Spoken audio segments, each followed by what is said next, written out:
welcome everyone to TJ and the Grumpy Old Man. I'm your host, TJ, and with me here, as always, is the Grumpy Old Man.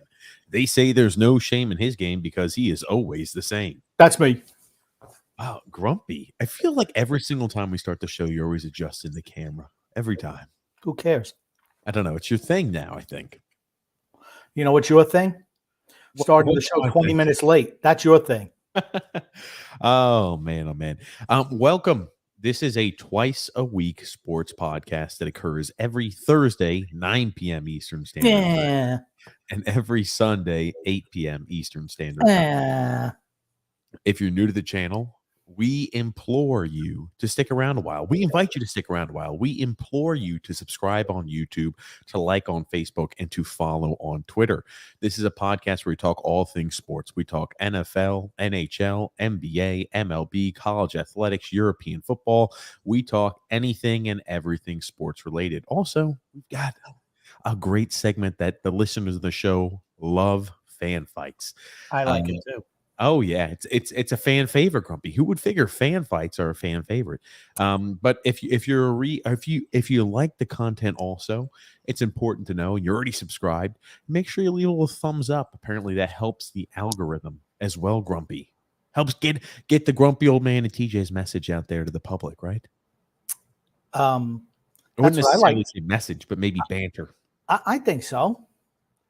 I mean, one of us is entertaining. Oh, there it is. One of us is entertaining. Fair enough, Grumpy. Today we have a lot we're going to talk about. We're going to cover the NHL or the MLB. I'm sorry, the MLB trade deadline. Juan Soto, Josh Bell were moved to the Padres. We're going to talk about that big blockbuster move.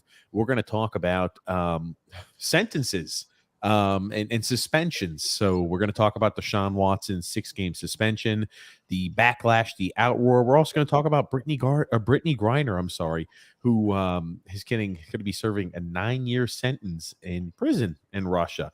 We're going to talk about that. We're also going to go ahead and talk a little bit about Max Pacioretty's comments about the Vegas Golden Knights, and they're not too flowery, I'll tell you that. Also, tonight starts the NFL preseason, Grumpy. We're going to talk a little bit about NFL expectations going into this year. We're also going to be talking about Justin Verlander and Aaron Judge's great season so far. So we've got a lot to talk about today, Grumpy. Action-packed podcast. Are we going to talk about the Miami Dolphin suspension?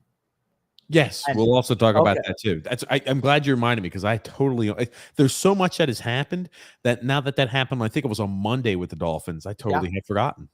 Yeah.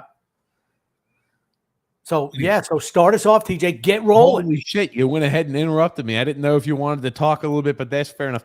And we'll get to those comments. Tony Cheese says TJ looks like he uses sunscreen in January. That's true. Now, you can never be too careful with those deadly UV rays. I just want to say the warden used to always slather up both of my boys with sunscreen. They both look like a couple of albinos. And honestly, I do too, on my legs, not on my face, because I do walk the neighborhood. I don't put sunscreen on. But TJ, yeah, he looks like Casper. He looks like Simon Holmstrom. I think I have much more tan than Simon Holmstrom. Maybe it's just the hair color that makes you seem a little darker. But you are white. You are like mayonnaise. That's correct. I'm very pale. Some would say that's probably the best way to describe it, Grump. Also, we've got here another comment. Drew L said, "Damn, TJ, this is like a record amount of time of being late." No, I wasn't that late, was I? Dude, you're 20 minutes late, and I had to call you. Okay, you understand calling me does not help, right? I'm trying to get everything ready as I'm prepping the podcast. You call me like, "Hey, you're getting ready?" That doesn't help me, Grump. But no, we're here. We ain't go anywhere. Andrew L said, Naquin with 2 bombs tonight. For the Mets. There it is. Against the Braves. Taking care of business. Yeah, big series against the Braves. That's for certain. Goon says, Grumpy, are toenails really necessary? I don't know. I think so. Yeah, they protect your bone. I so like something where to pop on the top of your toe like that, it protects your bone. I like to have toenails. Good gracious. Oh my God. God. But people have their toenails removed. I don't know. This Paige is missing a couple toenails, isn't she? Yeah, I don't know how that got brought up. Well, Drew because the L. toenails, that's how. Okay, cool. Drew L said, "Did you say it was 9, TJ? I thought it starts at 8. No, it starts 9 on Thursdays, 8 on Sundays. I know. But Tony G says TJ, aka SBF 200. I Oh was going to say yes. 2000. I'm surprised he wasn't seen outside in a burqa. I'd sweat too much. Otherwise, that would give me the protection I need from the sun. Drew L said, preseason football's back, baby. Absolutely. And Brian J said, TJ, you need to sit in the sun for a week. The sad thing is we're still in the summertime. It's only going to get worse and worse and more pale. That's for certain. How was that the case? Was that? How is that the case that you get more pale in the summer?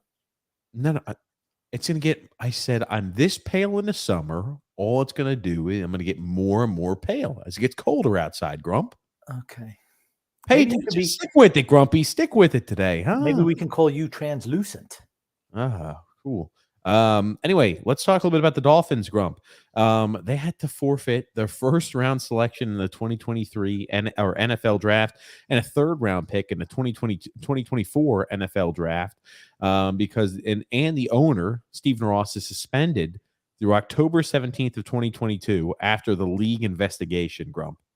And I think they also were fined some money as well, I believe. It was $100,000. So for the owner, might as well just be pocket change. Nothing. The suspension of the owner through October 17th, nothing. He can't be he can't be in the building. Who cares? But he can still run the team like via phone. But the loss of a first round draft pick is pretty big. That's huge. Losing the first round draft pick for this next year's draft. That's the real punishment. But you ever notice how the NFL is really good? What was the big issue that they were talking about? Do you remember? Why don't you tell us, Grump? It was the trying to deliberately lose games. Yes. Right. That's what it was. Ruin the integrity. To tank. They were instructed to tank, and the ownership wanted the team and the head coach to tank.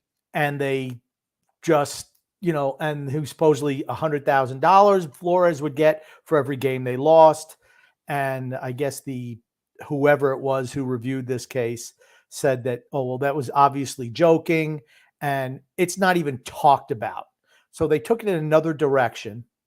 And wouldn't you know that a lot of teams are trying to throw our favorite boy, Tom Brady, under the bus, like he did something wrong for tampering, right? This is all about tampering. It was tampering with Tom Brady because Brady knows one of No. This right here was tampering for Sean Payton. That's why they lost the first round. But let's be very clear. You've just jumped all over God's freaking creation on the earth.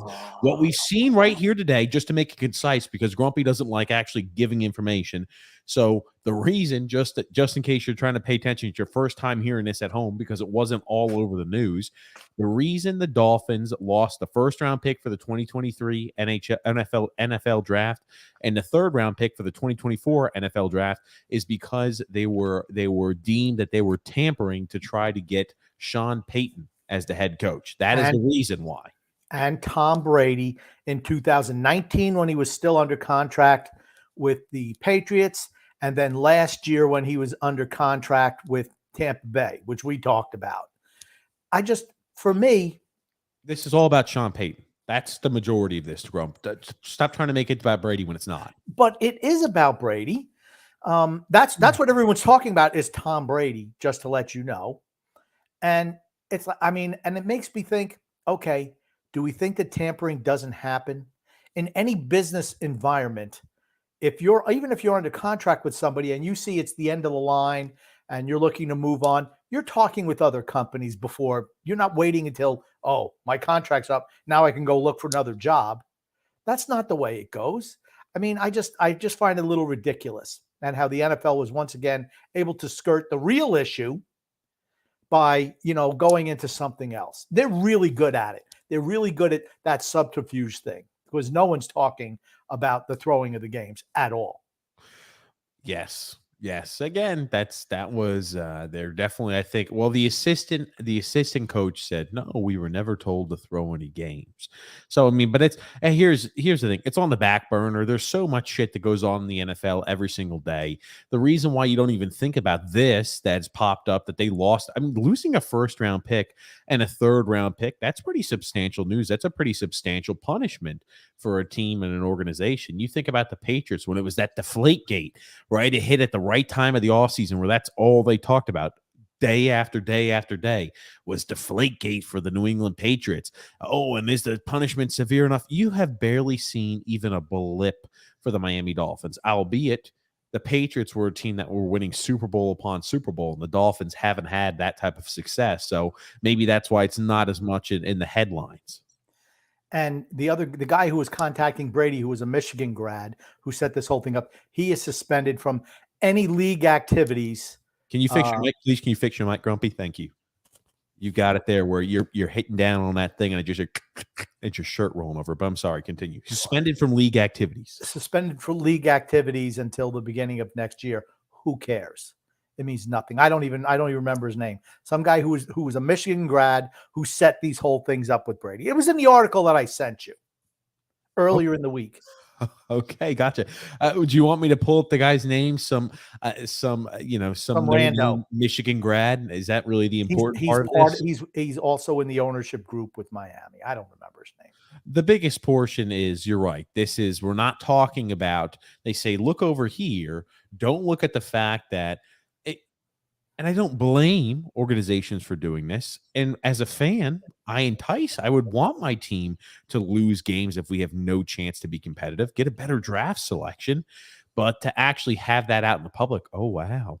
They actually had maybe their ownership group telling the head coach to lose, and they were incentivizing them to lose. Oh, no, we can't possibly let something like that come out. It's the same thing with the NHL.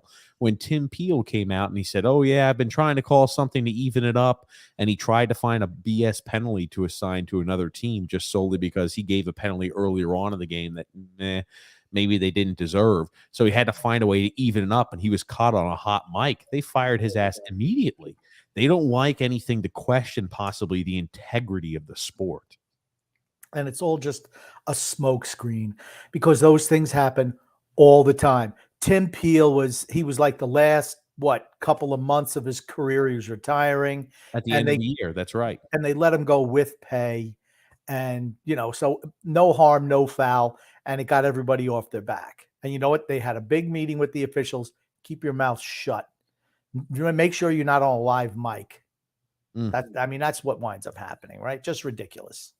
Yes, so that's correct. They're not talking about, though, the real issue, the possibility of ownership group telling and incentivizing a head coach with extra money to lose games. I think that's obviously the big one.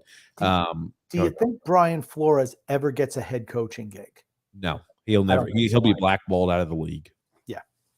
I don't think it's right. I think that Brian Flores is a hell of Jesus Christ, Grumpy. That's why I tell you, why are you not prepped there, Grumpy? What's going on there? I was trying to adjust this. Don't worry, but don't you worry your pretty little head about it, okay? You never have your shit prepped, Grumpy. It was prepped. Oh, yeah. Anyway, I tell you, I don't think he's ever going to get a job. I thought he's a really, really good coach. I think his how do you say, Grumpy? His interpersonal relationships with players and other coaches and general managers, I think, was what hurt him a lot, because I think X's and O's, the guy's a brilliant coach. And I liked him as a coach, as a coordinator, and as a head coach, but his ability to play well with others just wasn't there. And the lawsuit he's leading, I think, will cause him never to get another job in the NFL.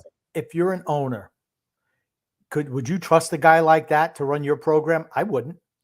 I mean, things go a little south, and all of a sudden you're going to throw us under the bus. No freaking way.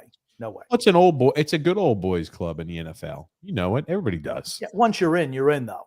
Okay, but once you do something to step out of line or to do something to speak out, you're blackballed. That's what I mean by the good old boys club, Grump. Okay. Jesus Christ, Grumpy. It's like you threw that over there and you just fair enough. Let's talk a little bit about though. There's some other NFL news. Today starts NFL preseason. You've got the Jacksonville Jaguars playing against the Las Vegas Raiders, Grump, tonight. What type of predictions do you have going into this year? I know we still have a lot of preseason still left to go, but what type of predictions do you have? Bold and all, Grump. In regards to what? You're going to have to be a little bit more specific than, hey, NFL preseason starts tonight. What's your predictions? Grumpy, do you remember how every single one of these podcasts we've been going through, again, bold predictions that we have? I've been providing a lot of bold predictions, Grump. Grump just sits there and tries to tell me how it's never going to happen. I was just wondering if you had any bold predictions, right? We're just starting preseason. We haven't really got to see what the teams yet have to offer. We haven't seen those guys who are making a jump from rookie year to sophomore year and sophomore to third year, what that looks like. So there's still a lot of question marks. I just want to know bold predictions entering in the season. Teams you may think that are going to play very well, guys you think are poised to take a big step forward, Grump, before preseason starts. Those type of items, bold predictions. You know what I've been providing the last few weeks. Okay, sure. Buffalo Bills versus Tampa Bay Buccaneers, Super Bowl 57. There you go. That's my bold prediction right there. Wow, so bold, so courageous of a prediction, Grump. I don't know, Grump. Oh, fair enough. I predict that the New England Patriots are going to be under 500 this year. Mac Jones is going to really. You think the Patriots are going to be under 500? You think Mac Jones is going to take a step back? We had gone on right. I think Mac Jones takes a step forward in his career. I think he looks in shape. He looks in shape. He looks to have been dedicated this offseason. And I think you're right. I think that the Saints are going to be a better squad this year as well around. I think that Jameis Winston is going to have maybe one of the better, maybe on stats and on paper, it won't be the best year of his career. He's not going to throw for 5,000 yards, but I think he's going to be a competent quarterback this year. Look very motivated. You've got Michael Thomas returning back to New Orleans. I think that New Orleans team might find themselves into a playoff spot. I mean, their division is quite weak besides the Bucks. I mean, like the the Carolina Panthers aren't great. You look at some of the teams in that division, and the Atlanta Falcons aren't great. I could see the Saints squeaking into the playoff spot. Okay. So they might make a playoff spot. Okay. I mean, is that really an accomplishment? They'd made the playoffs how many years in a row? And last year, when Winston goes out after losing Drew Brees, they don't make the playoffs. I don't think that's really is that a bold prediction? Okay. I don't think so. Now, you want to talk about playoff teams already? We haven't even started preseason. We don't even know who's going to be injured. You want a bold prediction. Bold prediction. That is a bold prediction. You just saying all the guys who go to the Super Bowl or go to the NFC and the AFC final every year. I'm expecting maybe them to make the Super Bowl. What a freaking bold prediction. What a way to go out on a limb. So courageous, Grump. I like being right. Okay. Bullshit. I know it doesn't matter to you, but I like being correct. Is that what it is, huh? Yeah.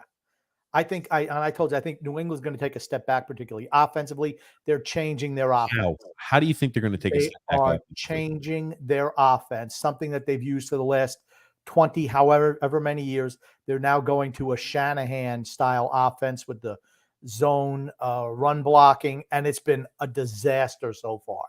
How can you say it's been a disaster so far in training camp? Because they can't even get up.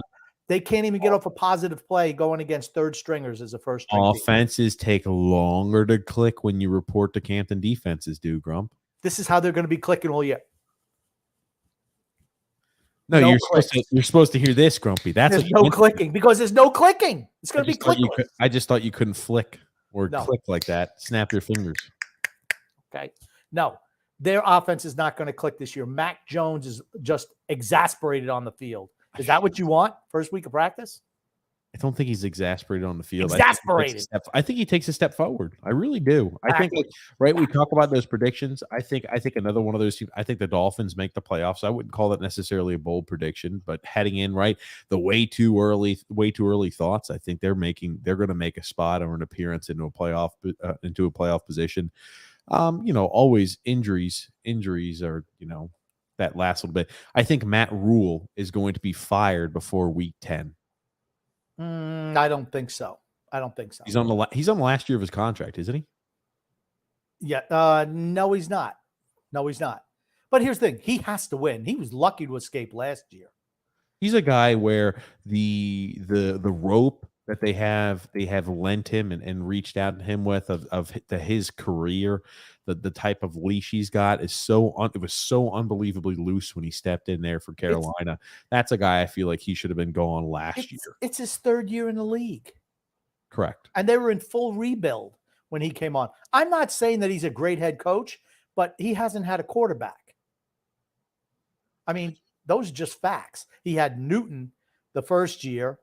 Did he even have Newton? Was Newton? I don't even know if Newton was there. Yeah, he had Teddy Bridgewater and PJ Walker the first year. Last year he had Sam Darnold and PJ Walker. Now, of course, he does have an improvement at the quarterback position with Baker Mayfield being there. But, all kidding aside, he just doesn't have a top-level quarterback. And that's certainly his offense is a quarterback-driven offense. So we'll see. I mean, but like I said, it's his third year. He was lucky to escape with his job after year 2. This is he's going to have to do something markedly better to keep his job after this year. But I don't think he'll be fired in season. I think he's going to do so poorly he gets fired in season. When you look at it, I think he originally signed a huge contract, if I'm seeing that right. 5 years. Was it 5-year contract? I thought it was a 7. Okay. 7? I thought it was 5. Yeah, he signed Rule on a 7-year contract, $62 million. In the 2019 season. Holy crap. Yeah, out of Baylor. Wow. So no, he's not at the end of his contract. I don't know. It's a hefty buyout no matter what, I assume. I'm not sure how the dollars and cents works, what gets accelerated, what he gets paid if he's fired. But that's a guy I don't think makes it past week 10. You want to talk about a bold prediction. Another bold prediction. Oh, shit. I forgot to do this last week, or maybe it was this week. There has been so much freaking football news to talk about. Did you happen to see the back and forth? You remember how Aaron Rodgers is so unbelievably toxic? In what way? As a person? As a human being. We talk about it all the time. Like he's estranged from his family, the relationships he's had with ex-lovers that never end at all in an amicable way, and just seems like even with player relationships with the general manager, with ownership, with players on his team, he just is a guy who doesn't play well with others. He needed to go back to preschool and learn how to do that. I think you know how we say all the time, he's the guy who always causes issues. He's a guy who carries a torch in his back pocket, and every time he crosses a bridge, light it up. Jesus. I tell you, you're not wrong. Aaron, I'm trying to find the clip. Aaron Rodgers, Devontae Adams was talking about having a new quarterback. They were asking him about it, and he spoke highly of Derek Carr, and Aaron Rodgers did not like that. I'm going to try to find that clip. Give me 1 second, Grumpy. So stall for a second. And he sent out a clip, and he was saying, holy shit, from one Hall of Fame wide receiver to another Hall of Fame wide receiver, saying, I think he kind of diminished what Devontae Adams was and was trying to say that Alan Lazard is. It all started. That's okay. I was hoping you could stall, just talk about how toxic he was so I could pull up the clip, but I'll try to get the clip. Don't worry, Grumpy. I'm just reading his tweet. The tweet that was saying that if Devontae Adams is a Hall of Famer, so is Alan Lazard, who's the new de facto number 1 wide receiver, and he's not Devontae Adams. Okay, I'll just let you listen to it, Grumpy, because I didn't want you to ruin it by going over that. I really was hoping you could maybe just stall for 5 seconds, but don't worry. Here it is, Grumpy. Just shift like from that passer to Derek Carr, and then, just your acclimation too. I mean, anytime you change quarterbacks from, a Hall of Famer to Hall of Famer, you go, Stabler to Rich Gannon or whoever you go to, it's going to be a little bit of an adjustment. And, both are great players and great to be around. So I'm just enjoying that process and getting better myself, trying to do as much as I can to help these guys go out there and win as many games as we can. So that's how it started. It all started with Devontae Adams talking about how he went from one Hall of Fame quarterback to another. And Aaron Rodgers did not like that he was mentioned in a Hall of Fame category where also Derek Carr was mentioned. No, they're on the same caliber. They're both Hall of Fame quarterbacks. Because this is what started. This was the impetus that started that toxic reaction from Aaron Rodgers growing up. And I'm going to pull up the Aaron Rodgers here response in a second just so we can hear it. But just in typical douche fashion, Aaron Rodgers goes over there and, of course, has to try to belittle Devontae Adams, who is an unbelievable wide receiver. Okay. So is that a live clip or is it the tweet that I just mentioned? It's a clip They speak. Okay, so you must not have done any. Okay, don't worry. I will pull up. We were not talking about this today. So you just sprung this on me right now, and you expect me to have some clip memorized that we weren't talking about. I don't know, Grumpy. You just talking about that comment there, talking about why maybe Aaron Rodgers would be so freaking just anal about everything as it gives me 5 seconds to pull up the clip. That would be fantastic, Grumpy, if you could do that for me, man. God. I don't know what the hell I got to do for you. Here's the thing. I didn't really think it was much of anything. It was much ado about nothing. In essence, all he did was reiterate the same thing that Davante Adams said about the two quarterbacks. He said about the two wide receivers. That's pretty much what it was, right? So he had a little hissy fit. He had a little hissy fit finish. And did the same thing that Davante Adams, but not as nice a way. He did it in a typical Aaron Rodgers fashion. Total asshole way of doing things. And again, hey, I'll let you listen to it, Grumpy, because you thought it was a tweet. It's actually a response there. They had him. So he maybe puts a little inflection on it that might change your opinion. I mean, it's always tough going from Hall of Famer to Hall of Famer. From Devontae to Allen, it's going to be, a transition, but he's capable of a lot. And the way things have gone with the reps and the guys that we've had here and the targets that we've doled out, he hasn't had a ton of opportunities, but he's since his first day here, he's turned heads, and so it's not surprising him to go out and have a really consistent day today. But he's been working hard. He has a lot to prove, I think, to himself and other people, maybe to the team as well. So I like a hungry Allen Lazard, and it'll be an adjustment for us, but I'm happy with day one. So what the issue I've got with that, Grumpy, is, again, I seriously think that Derek Carr, if he strings out enough seasons, could be in a Hall of Fame type talk. Lazard, really? I don't know. It just seems like the spurned lover. That's what I was trying to get you to speak about. That's what I just said. Spurned lover. I just said that. He's a little you bit. Said it's a lot of nothing out. You're trying to make a lot of something or nothing out of something. You know what? It is nothing out of something. It's exactly right. You're trying to make something out of nothing, in my opinion. He heard what Davante said, and I thought Davante presented it really nicely. He wasn't trying to bury Aaron Rodgers. Now, when Rodgers said it, he had a little bit of a hissy fit, and that's why he repeated the same thing that Davante Adams said. I just don't understand why he's such a freaking baby with that shit. He's a Hall of Fame caliber quarterback, one of the top 5 quarterbacks in the league, and a conversation where you get praised by Davante Adams, or he calls you a Hall of Famer. He also calls the next quarterback a Hall of Fame caliber guy. What do you think he's going to say? I took a step down in quarterback play, so, I'm going from Hall of Famer to an NFL starter. No, he says I'm going from Hall of Famer. Calls you a Hall of Famer, and then you say, oh, yeah, we're going from Hall of Famer to Hall of Famer over here. Maybe he's just trying to make jest of it, but I don't understand what's always the need to be a spurned lover with him. That's why I always think his relationships in every single facet, not only just life, but also football, just end poorly.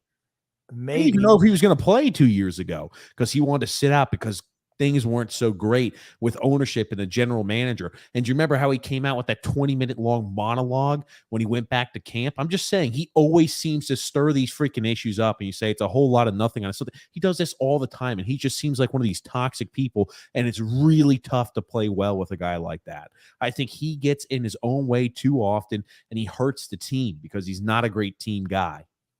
That's what I'm trying to get to, Grumpy. I don't think all right, you can go there. I don't think he hurts the team. I mean, they make it to the playoffs every year. I just don't think he's clutch in the big game. How much postseason success is that? You just think it's because he's not clutch? You think it's that's right. That's exactly what I think. Okay, I think he's not. I think in the big moments in the playoffs, he shrinks. I absolutely think that. I mean, he went to 4 straight NFC Championship games. Didn't win any of them. I mean, he's got 1 Super Bowl win, but, look at when a big name quarterback plays him in the playoffs, he tends to lose. He tends to lose often in the postseason. He's a guy who you'd put him down right as a top 10 quarterback of all time, wouldn't you? Sure. Absolutely. Peyton Manning was like that too. Peyton Manning didn't have the mouth. Peyton Manning was so unbelievably not clutch, and still, what did he end up with? 2 or 3 Super Bowls? Two. 2 Super Bowls. and he beat the Bears with Rex Grossman as quarterback. Then he shit the bed against New Orleans. And then Denver, he was just handing the ball off. I mean, their defense won in that Super Bowl. He gets credit for it. I mean, he was the quarterback there. But, I mean, in a big game, I'd always take Eli over Peyton because I just never thought that Peyton was clutch. I don't think Aaron Rodgers is clutch. Aaron Rodgers has won a Super Bowl, though, and he won a Super Bowl MVP one year. But for most of his career, he's just not a clutch guy. Some guys are, some guys aren't. I don't feel he is. Well, I think he's still a little bit miffed that Davante Adams left Green Bay. He took the contract and even said afterwards that I knew if I took that contract, Davante Adams wouldn't be back. But Adams said he wasn't. Okay. Adams said he wasn't coming back regardless if Rodgers was there or not. So, I mean, we're going to see. Rodgers wasn't supposed to be coming back either, but he determined to come back because they determined to pay him. Well, so he said, "Well, I guess my hatred for the organization didn't supersede that huge paycheck I'm going to get." Yeah, well, he's a pro athlete. I mean, I don't know where you're driving at. What I'm driving at is both of them said they weren't coming back. One got offered a large sum, and he stayed. If Davante Adams was offered a comparable amount of that huge, large sum, and they didn't pay Aaron Rodgers, Davante Adams probably would have stayed as well. I don't know. It has more to do with the fact that he got paid. They couldn't fit Davante Adams in the books. Davante Adams said he was not coming back. Period. So did Aaron Rodgers. Do you get what I'm saying? Aaron Rodgers said the same thing. They freaking forked over a piss ton of cash. Aaron Rodgers stayed. Both of them want to get paid. They both couldn't get paid. Therefore, they both said they were leaving. Holy shit. Okay. I think they're two totally different things. Davante Adams went to play back with his college quarterback. I just think you're making much ado about nothing, honestly. I didn't think that was that big a point. Gotcha. He was a little bit pissy. He reiterated what the other guy said. I thought Davante Adams came off looking fine. Aaron Rodgers, after the initial joke, had to regroup and try to come up and say something nice about Allen Lazard. Okay, cool, Grumpy. Let's move on. I was about to say, because I can't hear you say you're making a whole bunch of nothing out of something for the 7th time of the show. Let's talk about one more football item before we move along, Grump. Deshaun Watson getting a 6-game suspension. The NFL is appealing. They do not like that the suspension was so short. The Deshaun Watson camp wanted a 4 to 6 game suspension. I think the NFL wanted between an 8 and a 12-game suspension. They were nowhere close to agreeing upon things when they had ended. Deshaun Watson, he did get a 6-game suspension. I think he got fined about $1 million. Initial reaction, Grumpy. The NFL appealed that suspension. The arbiter said it was going to be either 6 or, up to 10 or 12. The NFL, in their appeal, saying they want a minimum of a 1 year, an indefinite suspension, not less than 1 year, and a substantial fine. I'm sorry. And why are they doing that? Because of the uproar. Oh, he should have been suspended for more time than that. I'm sorry. The NFL, all they care about is how things look. And then you find out that Goodell, who has always been in charge of every disciplinary thing, that's in the CBA, he is the arbiter of everything. He has passed this off to someone else, a former DA from New Jersey. So this way he can wipe his hands clean of regardless of what happens. Why did they even go to arbitration if they're just going to do whatever they're going to do anyway? That's what I want to know. Did they want? And here's the thing. They knew a month ahead of time what the decision was. So they were getting all their ducks in a row to come out and attack this guy. I'm sorry. I feel bad for Deshaun Watson. Not for what he did, but for how they're jerking him along. I'm sorry. The other thing that kind of, I don't know, is mystifying to me. People try to say, and they're always saying, oh, Deshaun Watson only gets a 6-game suspension. And they compare them to all different other suspensions and what players have done. Okay. You can't say Deshaun Watson is only getting a 6-game suspension. He had to miss all of last year for this, right? You're just completely ignoring the fact, because if he tried to say, oh, I'm going to come back, he was indefinitely suspended for last year, and he gets a 6-game suspension this year. It's not 6 games. He was not Let's just be suspended very last clear year. about that. Well, okay, he was indefinitely not playing, because if he did, they would have then suspended him. The NFL in Houston had an agreement that they were not going to play him. Okay, he had to sit out the entire year I know. because of that. So I'm not. it's in reality a 23 game suspension just because the NFL says, oh, now we're going to give you a suspension. So if Houston and the NFL had an agreement to say, oh, we're never going to let him play again, and he gets traded 6 years down the road and says, I want to play, you're going to say, oh, it's only a 6-game suspension. No, I want to know the time he missed when he was with Houston is also, I feel like, lumped into this. 23 games he's missed of his professional career. and I want to know how they got a leaked that decision to them in June. Think about that. So they've had almost 2 months to come up with some type of plan of attack. They wanted to see how it was going to play out. They had plan A, plan B. If there was any backlash from whatever groups or whatever, all right, we're going to have to try to get him suspended for a longer period of time.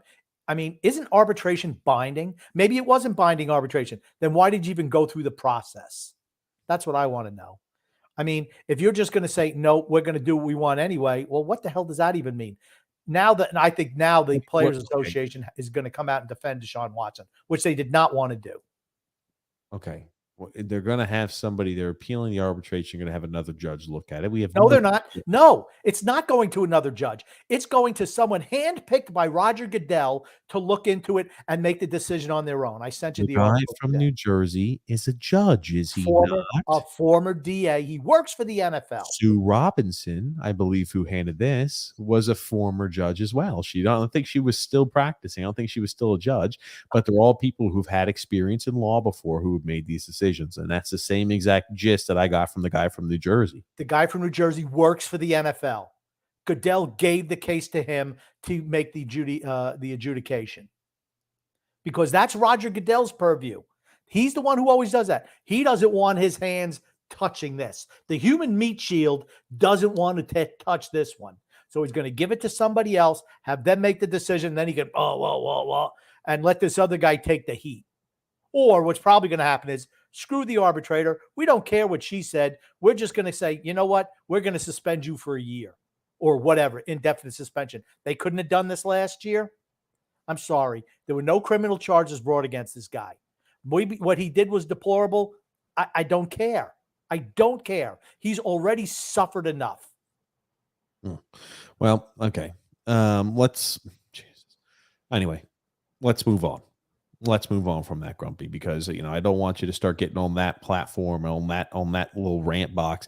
Here's the thing. I think that the only issue I've got is that we pretend that the 17 games he missed last year don't count. I think those should count. And I think they even mentioned, right, he was willing, I think his camp said he was willing to pay back the money he had taken from the Houston Texans in order to act like last year was part of that suspension. Dude, we couldn't play last year either. I just think it's disingenuous to say it's only a 6-game suspension. The guy missed 17 games last year. Again, not condoning what he did. It's sleazy. But he missed 17 games last year as well. And 6 on top of it this year.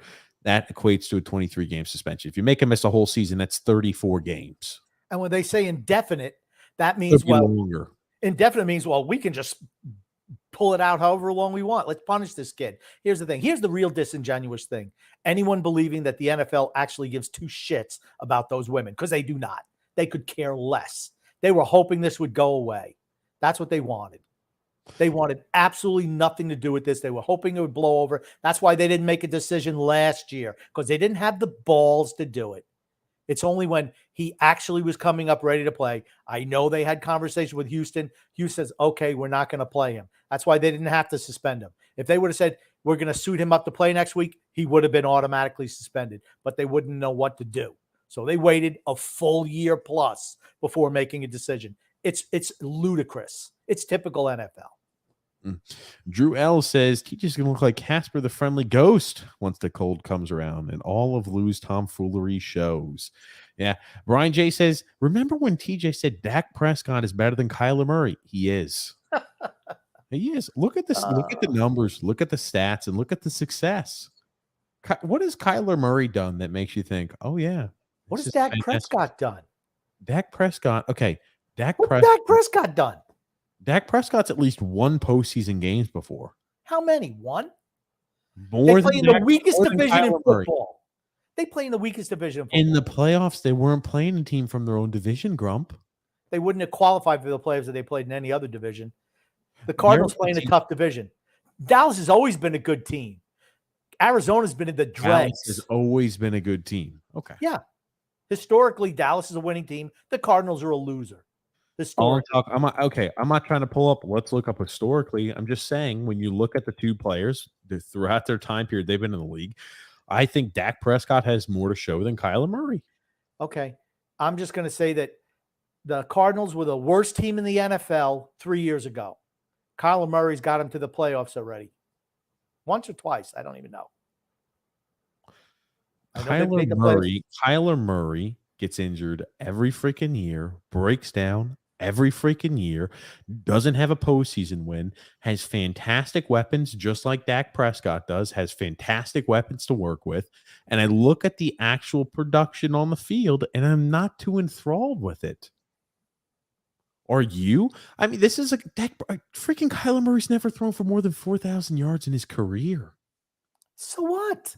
Okay. So what? Oh, it's not. Hey, when quarterbacks aren't throwing for a lot of yards, it's no big deal. Don't worry about it. So what, TJ? Don't worry about that. If you're asking a team if they would rather have Dak Prescott or Kyler Murray based on talent, they're going to take Kyler Murray every time. I like Dak Prescott. I do. I just don't think he's as talented as Kyler Murray. That's all. Why do you think every team would take Kyler Murray every day? Because he's a better player. He is a better player than Dak Prescott. Okay. Dak Prescott, again, coming off of that injury, still throws for more than 4,000 yards. Looks healthy. And a guy who has great weapons, just like Kyler Murray does. And I'm very impressed with He didn't throw for 4,000 yards. He missed 3 games. It happens.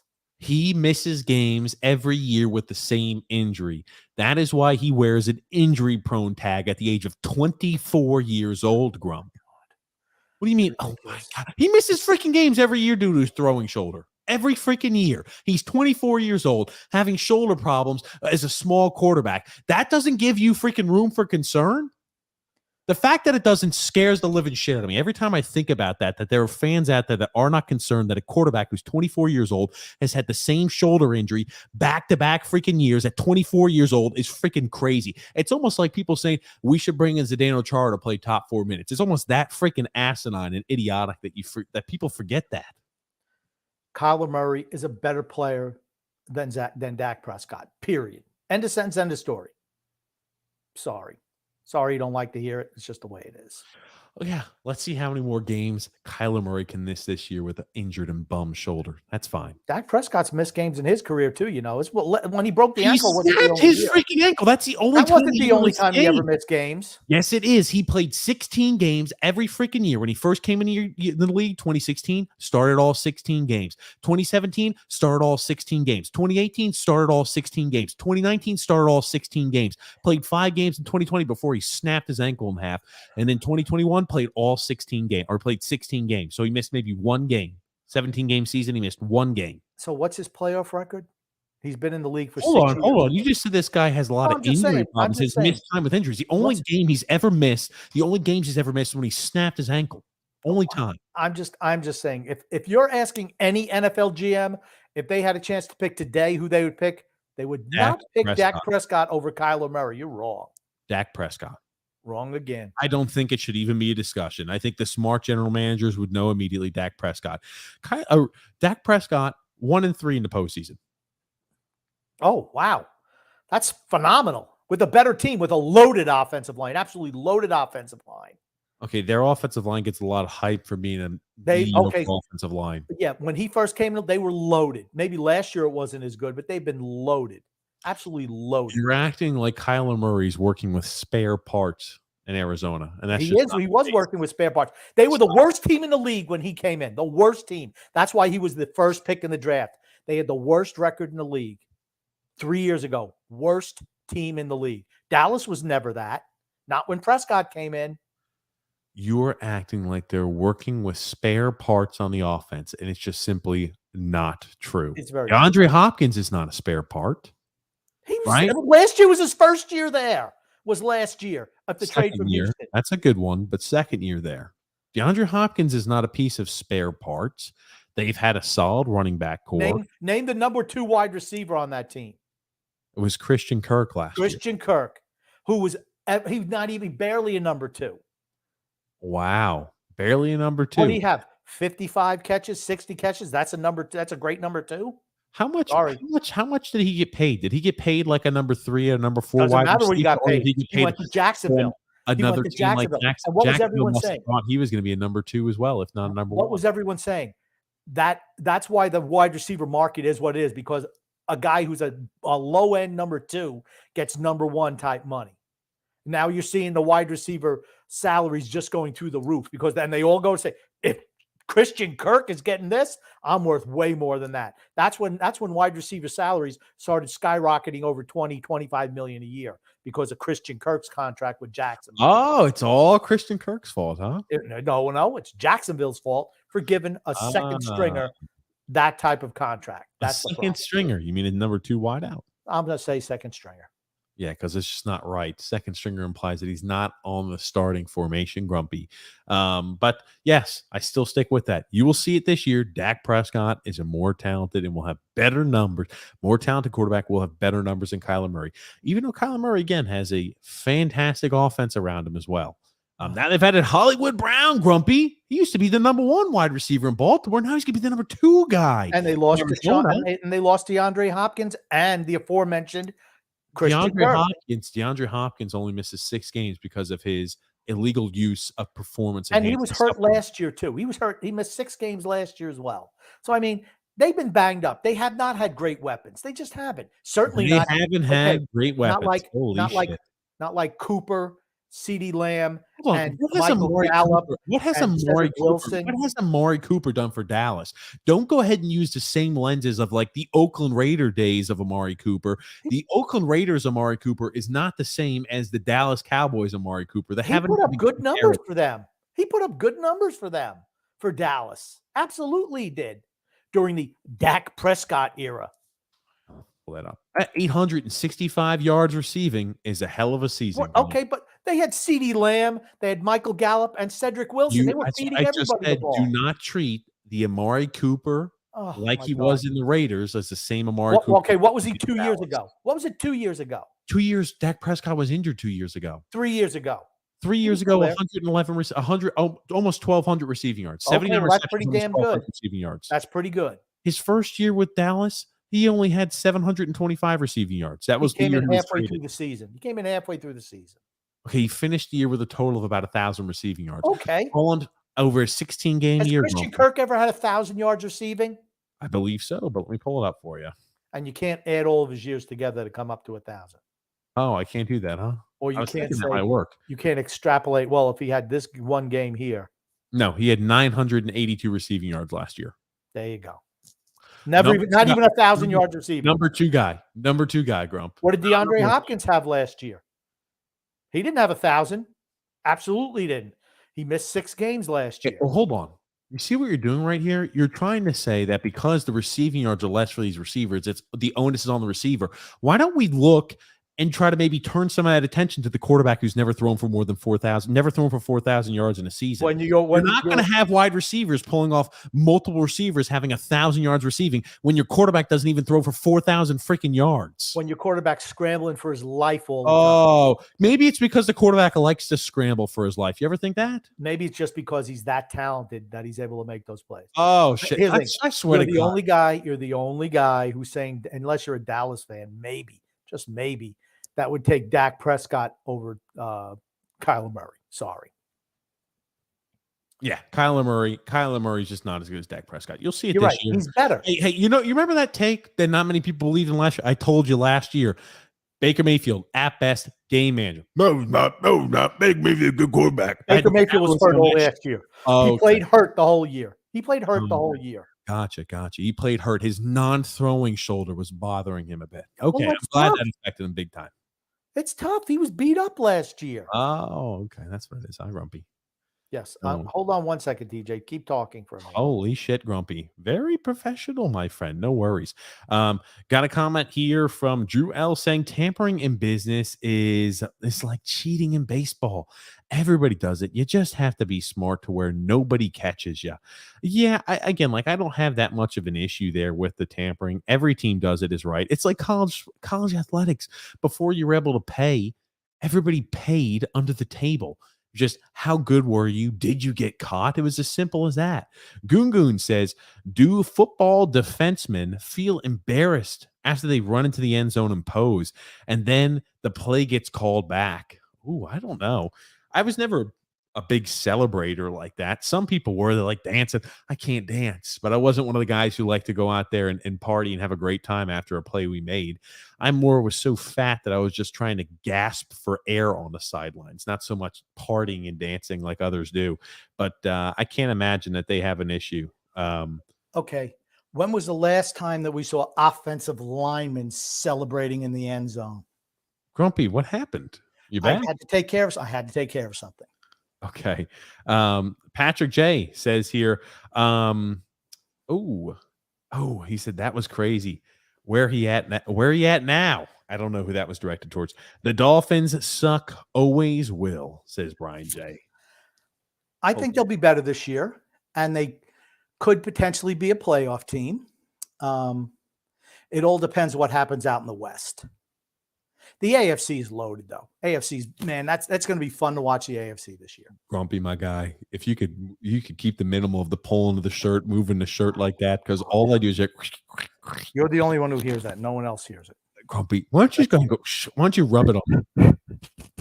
You hear that? Oh my, that pisses me off so much. It pisses me off so much, Grumpy. I try. This is why we can't have nice things, because of you, Grumpy. Because of you. I think the Dolphins make the playoffs this year, as I said earlier. I think, I think that Tua will be more than competent enough. He's an average quarterback. He's a game manager type QB. You've got two really good wide receiver weapons. I think the offensive lineman takes a step forward, and the defense is really good. I think they're a team that makes the playoffs as a wild card. I think they'll come in second in the AFC East. I don't know if that'll be good enough. Brian J says, my prediction, Daniel Jones will lose the starting spot by week 5. To who?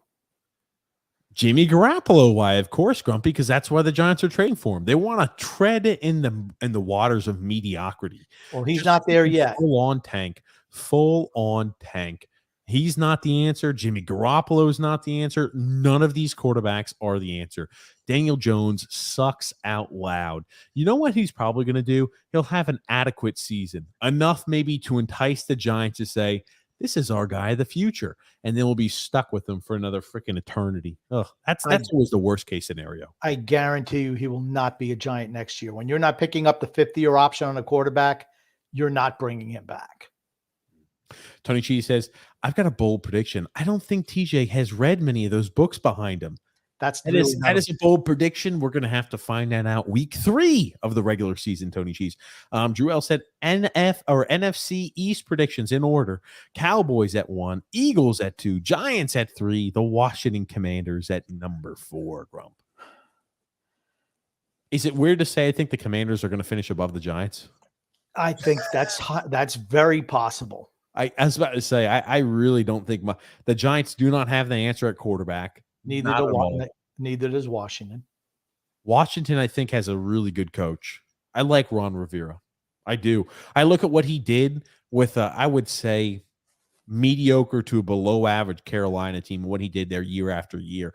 I don't think Cam Newton had a few years where he was really dominant as a player, not so much as a QB, but you have a few years of dominance. Other than that, they were still able to string together successful years. And just think about how bad Cam Newton looked for the Patriots. He looked a lot better always for the Carolina Panthers. I think Ron Rivera does a good job of putting players in every opportunity they can to succeed. I think Bill Belichick says, you play the system. If you don't succeed, goodbye. Where Ron Rivera kind of tailor makes it to the players. Okay. The Cam Newton thing was kind of disingenuous. He was finished as a player at the end of Carolina, and he was finished at New England. He was terrible. So it's not like somehow Ron Rivera got more out of him than Belichick did. He was totally cashed as a player. He even went back. He went back to Carolina last year for last hoorah. who's the quarterback for the Commanders this season again? Carson frickin' Wentz. Carson Wentz didn't have a terrible year in Indianapolis. Oh, He's my not. God. He's an average to below average quarterback. I'm not saying he's fantastic. I'm just saying he didn't have a bad year, Grump. He's not going to win any games for you. Really? He's not going to win any games for you. He'll lose some, like he did to Jacksonville, which cost Indianapolis from Jacksonville. You lose to Jacksonville in the last week of the season. You win, you're in the playoffs. You lose, you're out, and you lose to Jacksonville? I'm sorry. I'm sorry. No way. And got a comment here. Brian J says the Rams are still the favorites, guys. I don't think so. It's tough to repeat. I like the Rams as a team. I don't think much of Matt Stafford. I know we won the Super Bowl and he just started playing for a legitimate team and he wins his first year playing for a real team. I still not enamored with Matthew Stafford. They're not a team that I see as a team capable of repeating. They were lucky. Honestly, Von Miller. They lost Von Miller too. Von Miller's an important part of that defensive line, or was an important part of the defensive line. They should have lost to San Francisco, first of all. They almost lost to the Buccaneers the week before, who were missing two of their starting offensive linemen and only had one wide receiver. And Brady makes a 24-point comeback in the fourth quarter. If Cooper Kupp doesn't catch that touch, if they don't fall asleep defensively, Tampa Bay wins Super Bowl last year. And then here's the thing. It was close in Cincinnati. That game was close. They could have easily lost that. I don't see them as repeating. I just don't. John M says, Grumpy, bold prediction. The Finns or the Dolphins finish second in the AFC East. I don't think that's that very bold. possible. I don't think that's that's really very bold. possible. Yeah, I think so too. Listen, look at the listeners of the show, Grumpy. Every single one of them are able to come up with bold predictions. And you're bold. I don't think that's a bold prediction. So vanilla. Brian J says Mac Jones is okay. The guy is a terrible coach. I think he's talking about Matt Rule. Yes, he is. He's not a great coach. He should be gone.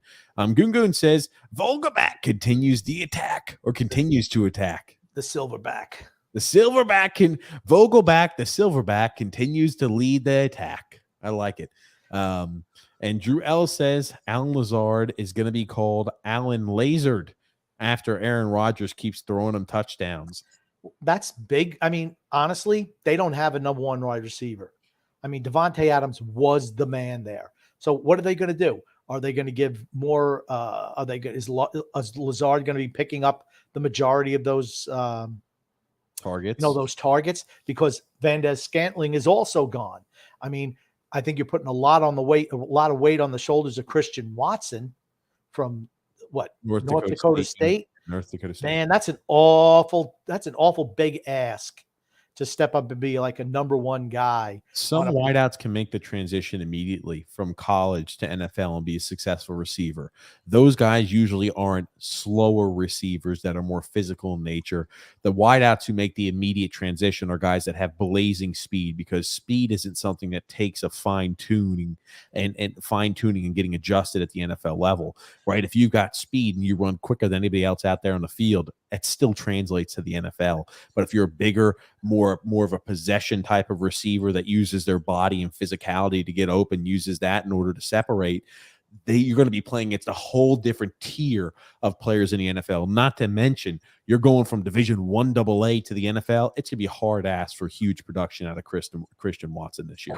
Christian Watson has speed. He's a big guy, but he can run. But I just think the leap from I AA to an NFL playoff team, like one of the favorites to go to a Super Bowl, is probably a step too far for him. And like I said, you're losing your top two. All right, you're losing your top one and number three wide receivers. You're losing two of your top three guys. Yeah, I mean that's tough. That's tough. He ran a 4.36 40-yard dash. Yeah, he's fast. Watson's fast. One thing worth mentioning too, Grumpy, about Christian Watson, all these numbers, how many guys did they have running in the 4.2s because of the changed cleats this year? 4.3 40 is fantastic, unbelievable. I didn't know he was as fast as he was. Yeah, he's got. He used a lot more of his body to get open. But that's a guy who I don't envision having immediate success in the league. Yeah. Just that simple. Right? Don't expect a guy like, oh, we're going to have Jamar Chase type production his first year in the league. He's not one of those type of guys. No, I agree. Brian J said Derek Carr is not a Hall of Famer. Probably not. But let me ask you this. If Derek Carr is successful this year, he wins himself a Super Bowl. Let's just entertain. I'm just saying, crazier shit's happen.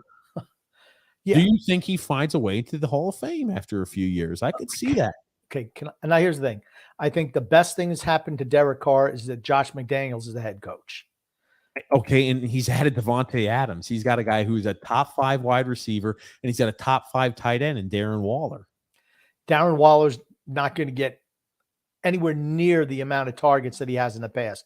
Devontae Adams is going to get the lion's share of the targets there. He is going to open the field up more, Grumpy. You cannot single cover a guy like Devontae Adams. And if you can't go ahead, if you got to double cover Devontae Adams, it's going to leave more space and open field for guys like Hunter Renfrow, for guys like Darren Waller. That's my point.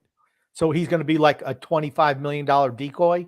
No, he's still going to catch a okay, here's the thing. Derek Carr last year threw for 4,800 passing yards. I think he could be right on par with that or very similar to that this season. I don't think he's going to take a big step backwards. I think the addition of Devontae Adams allows him to keep that career year somewhere near that this season. Okay, I'm just saying that, you mentioned Waller. I think both he and Renfrow are going to get diminished targets, and not a little bit either. I mean, those were the two guys. They were the two top guys for them. Now you got a guy who's like, one of the top 2 or 3 wide receivers in the league. He's going to get the most targets. Going to They threw the ball 626 times last year. What do you think? Devontae Adams going to have over 200 targets? No. I'm telling you, there's plenty of ball to go around there in Las Vegas, Grump. Yeah, he's going to get the lion's share of the targets. I'm not saying he won't. Now, how old is Derek Carr? 31? 30 or 31. I'm sorry. 31. Okay. I don't think he's ever going to make the Hall of Fame. I'm sorry. How many passing yards do you think? Again, the league's changed a lot. How many passing yards do you think you need to make the Hall of Fame these days? I don't even know. I have no idea. The league has changed. I think all that changes. But you look at, you're saying, well, what if they win a Super Bowl this year? They're probably penciled in to come in 4th in that division. You got to figure the Chiefs, San Diego, Denver with Russell Wilson. You're expecting them to take a big leap. They were good last year if they had a quarterback. Their defense was real good. And then Oakland's 4th. And I think, like I said, that's going to be the toughest division in football. I don't think it's even close. So Derek Carr at 31 years old is already top 50 in passing yards in NFL history.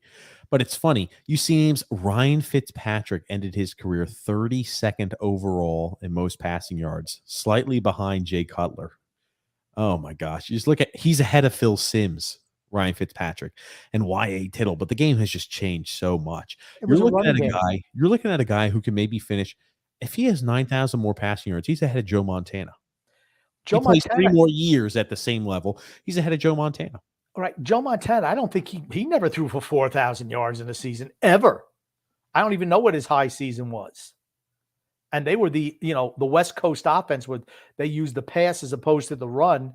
They used the pass to set up the run. I mean, I don't even know what his career high was. He did have 1 year. His career high was 3,944 yards. So 3,944 yards was the highest he ever passed for in a single season. Think about that. The game has changed a lot, ladies and gents. This is a guy. Go ahead. I think Phil Simms, 1 year he threw for 4,000 yards.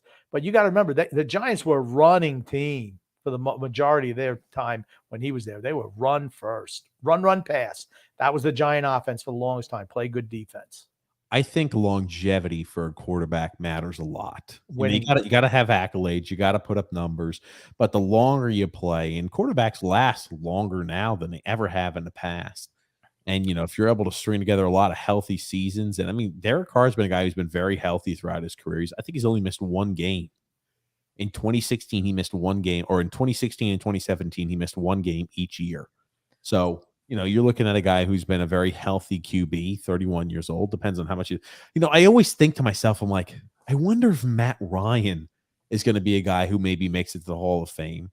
it's just so many quarterbacks like that who necessarily haven't won a lot, but pass for a lot of yards. And you look at their total numbers for their career, their numbers overall are good, but you just think to yourself, where do they stack up? Because it's a completely different era of football.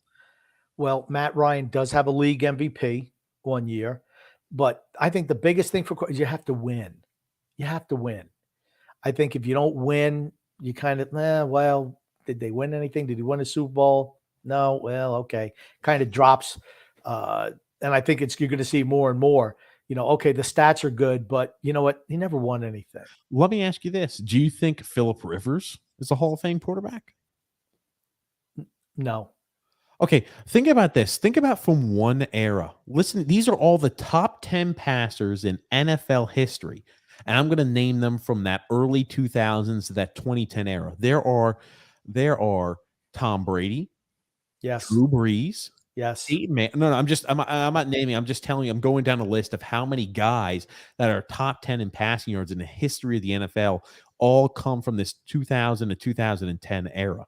Tom Brady, Drew Brees, Peyton Manning, Ben Roethlisberger, Phillip Rivers, Matt Ryan at number 8, Eli Manning 9th overall all-time passing yards, and Aaron Rodgers 10th overall all-time passing yards. Where's Dan Marino? 8 guys. Dan Marino is 7.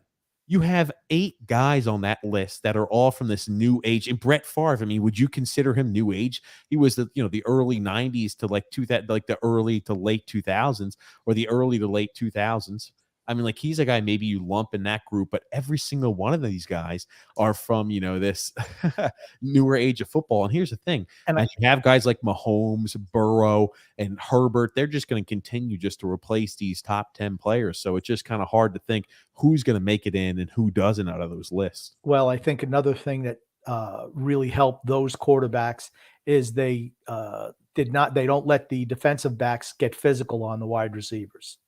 I mean, they used to really get their hands all over the wide receivers. Oh, yeah. A pass interference was really a pass interference penalty. They'd let guys, all the way down the field, you could have hands over. Now you can't after 5 yards. I mean, that means guys are able to get separation, easier throws, all that stuff. I think a lot of that has coincided with the increasing of the passing yards. Is the NFL wants more scoring. So how do you do that? You hinder the defense. You make it easier for the offense. And I think they're happy with that. Absolutely. What's up, Frank? How are you? Drew L says also famous woman respecter Ben Roethlisberger visited the Browns training camp to speak with the I did see that joke. Yes. You think about how different things would have been if Ben Roethlisberger, that stuff happened during this time period. Ben Roethlisberger, here's the thing. I don't think he probably would have had the second offense because he would have learned the freaking lesson from the first time with the punishment that he would have been doled out. That's for certain. Times are different now than they were back then. And we're talking about 10 years ago, not even 10 years ago. You never even heard of this. Everything was brushed under the rug. Now it's just different now. Drew L said, really, TJ? I thought Kyler Murray missed games due to lack of film study. Yes. Oh, man. I wish they still kept that in the contract. But now we can play Fortnite with the boys late at night instead of studying film. Goon says, TJ, is your name Tito Jackson? No, it's not. I'm not a Tito. And Brian J says, who's better, Dak or Kyler Murray? Dak has the best offensive line in the league. You put him in Arizona, Dak doesn't do what Kyler Murray did.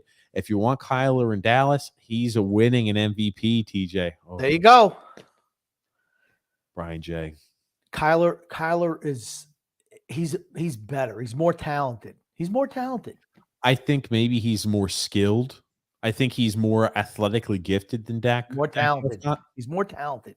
I think he's also fragile and frail. That matters. Drew L said, say it right, Grumpy. It's not Jacksonville. It's Trent Blake. It's Trent Baalke, not Blake. Baalke. That would be B-L-A-K-E. I thought it was a typo, Grump. Get over it. Brian J said, Hollywood Brown is in trouble, TJ. True. Now, who's a better deep ball thrower? It's Kyler Murray. He's a better deep ball thrower. He's better on the move. He's better. He's better on the move. That's for certain. I will give him that. And he's got a better arm than Dak. I think Dak's a lot better in the pocket than Kyler Murray. Even if you gave Kyler a perfect pocket, that son of a bitch looking to scramble out any which way he can bleed out. That is not a great quarterback. It might as well be a Lamar Jackson 2.0, more of an athlete than a QB. I agree, and I don't think it's because he's not good in there. I think his short stature means he has to move around to be able to see. Can't see over the line. That's right. He can't see over the line. Yeah. Offensive linemen aren't getting smaller anytime soon. So a little midget like that's always going to struggle to see over the line. Drew L said, no grump. I'm with TJ. I like Dak more than Kyler. That's what I'm talking about, Drew. That's what I'm talking about. I'm also biased towards quarterbacks who can throw. And Grumpy, speaking of offensive linemen who celebrate, you've heard this guy named Andrew Thomas, right? Oh, yeah. I think he celebrated when he got picked by the Giants at number 4. He, as shitty as he was in the preseason, he had an okay year last year. He was miserable in the preseason. They could have had Tristan Wirfs. That's correct.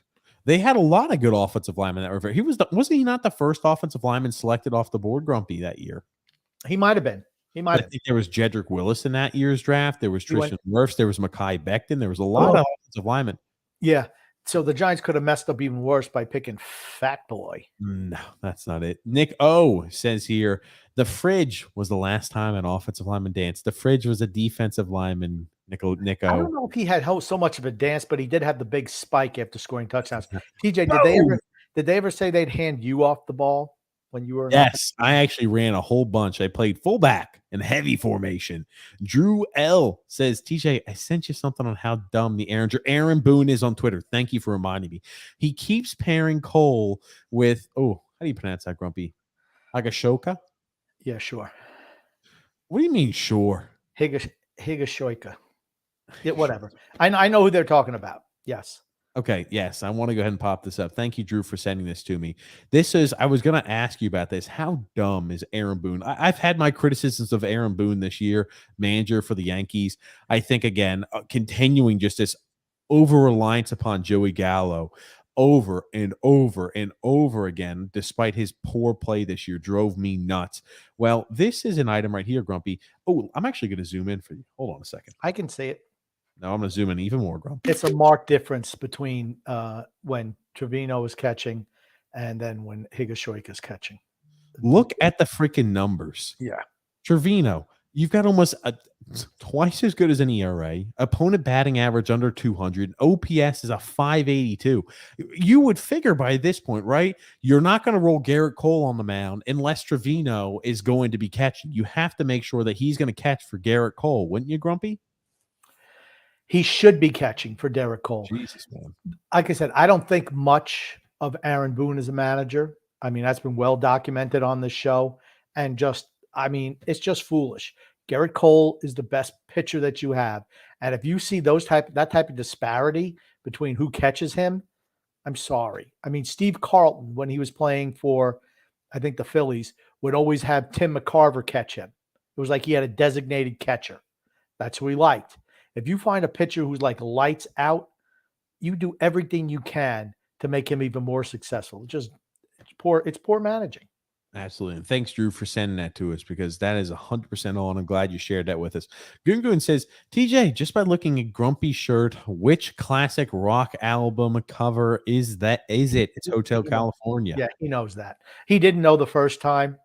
Bullshit. He did not know the first time, and probably the second time he didn't know either. But now he knows. Jewel said Jacksonville can't score, even score in a preseason game. My God. They're terrible. I worry that, you know what I feel? I feel that Jacksonville is so hideously bad, and they are really bad.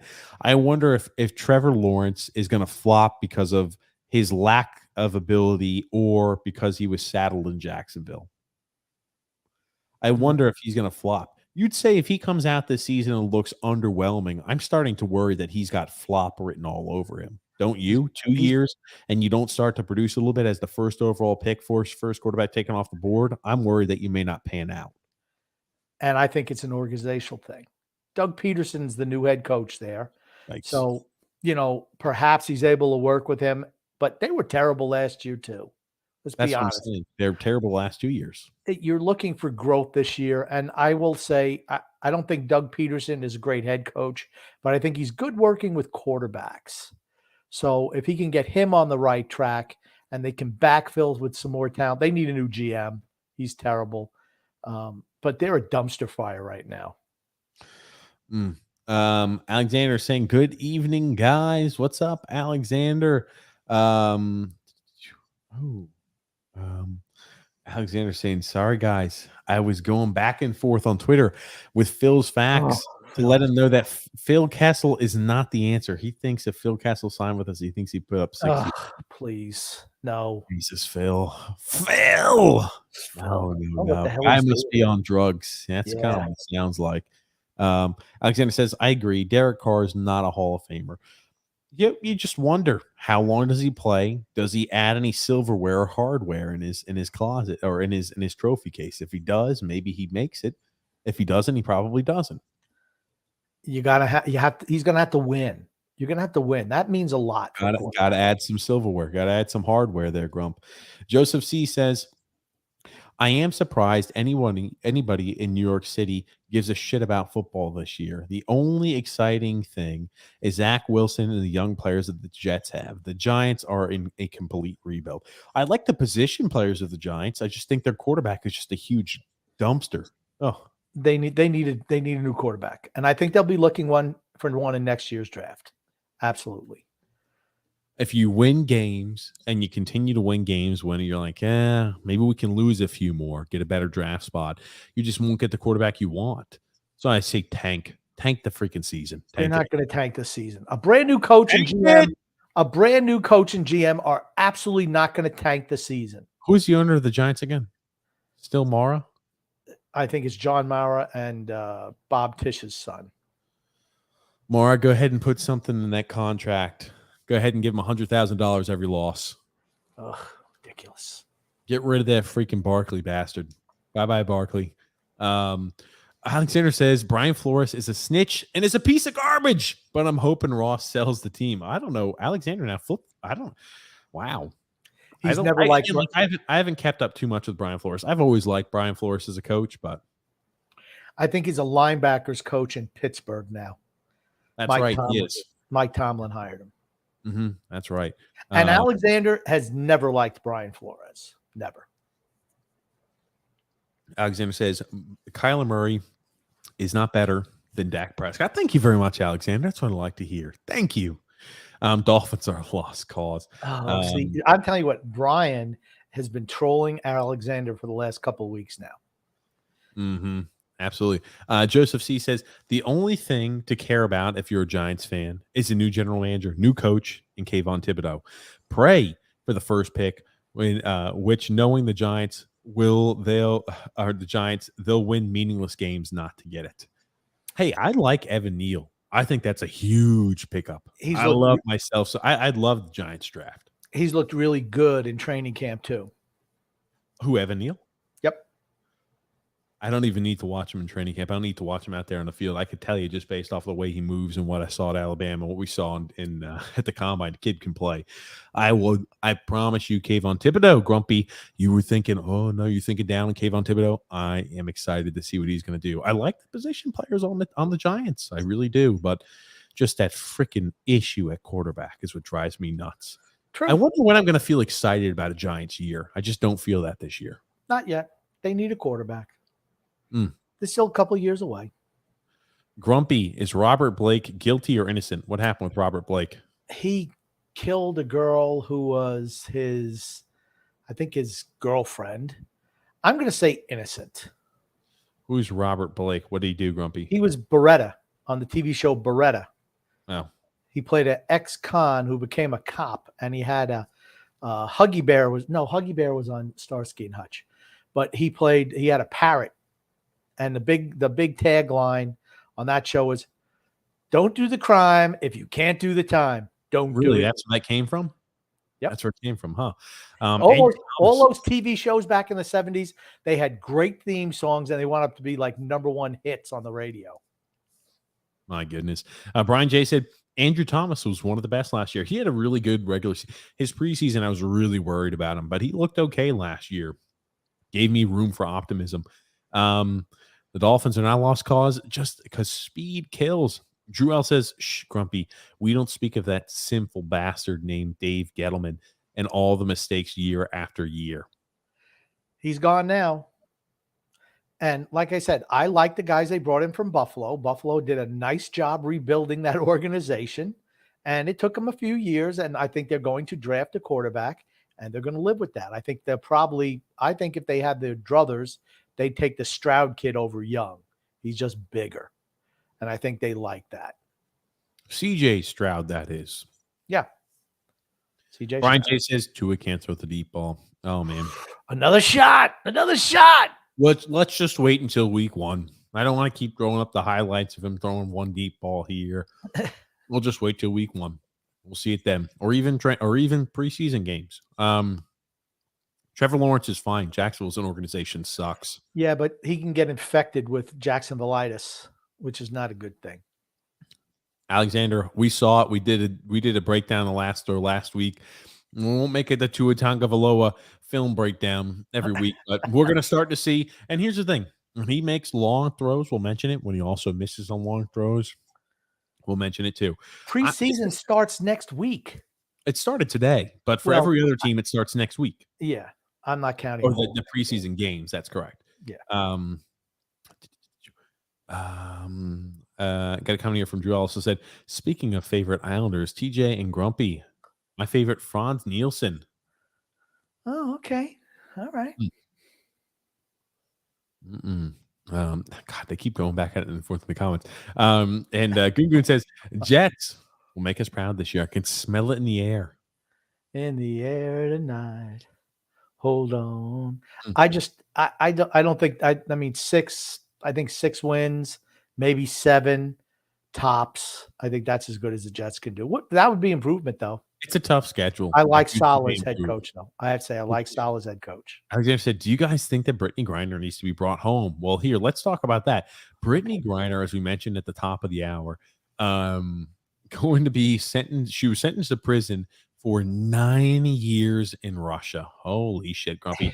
Initial thoughts. Okay. Here's the thing.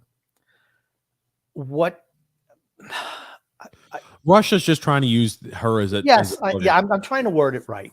You're trying to word it more tactfully. I understand. Yeah, she came out. She pleaded guilty, and she wasn't trying to harm any of the Russian people. I firmly believe that. Correct. But here's the thing: she should have been smarter. You got to be smart. It's not her first time in Russia. Okay, they might have even known that she's been used in the past, and all these things that are happening now. They say, you know what? We've seen this girl. She's come through here many times. She's had this. We've let her go. We're going to make an example of her. I could believe the Russians would do something like that. Absolutely. She pled guilty. But you listen to the outrage of the American politicians. Oh, well, it was, she never should have been pulled over for that. Okay, fellas and ladies who are saying this, it's injustice. You're not in the United States. You're in a foreign country who have different laws than we have. Who was it? I think Chief Keef or somebody got in trouble. I can't remember which rapper it was. It was in Sweden. They detained him and they were going to possibly send him to prison too. It's just like, for whatever reason, when you are on foreign land, sometimes the rules are not the same as they are here. I do think they tried to make an example out of her, and I firmly believe they just are using her as a bargaining chip.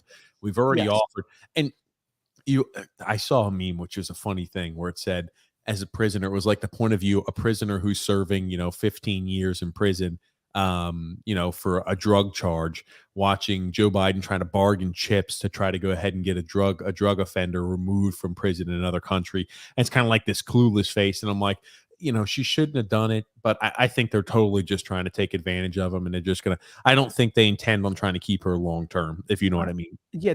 They're trying to get some political or people who are a danger to us out for a basketball player. At some point in time, if you're really tough, you want to know how you get this to stop? You just say, well, then she just serves her time. We're not doing a prisoner exchange. That's not going to happen, but you want to stop. But here's the thing. She brought this all upon herself.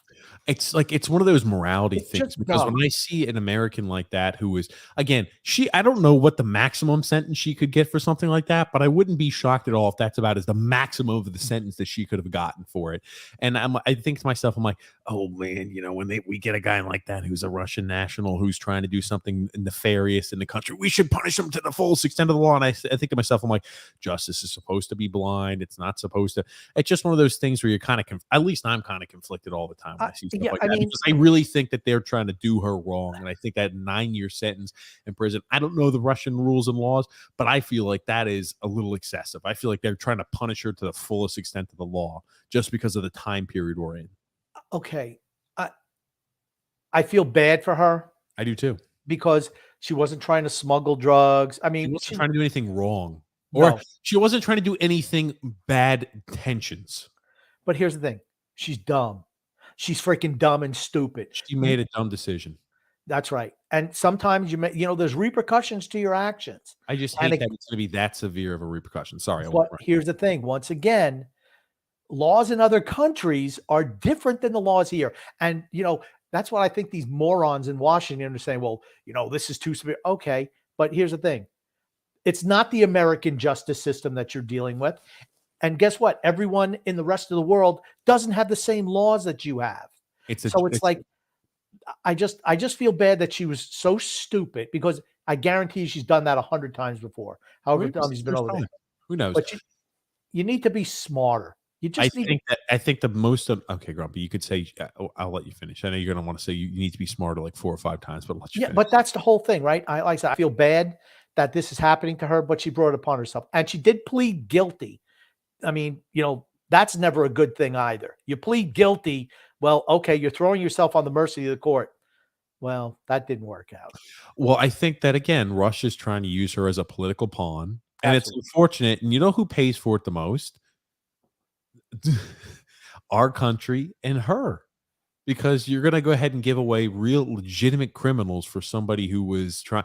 Again, like you saw the original deal for somebody who was with no ill will, just traveling with some sort of, I can't even remember what it was. It's almost been like a year ago. I feel like that this originally came out where she was trying to transport it was like weed pens or something like that for like vaping or something like that. She was carrying like a whole bunch of them in her bag.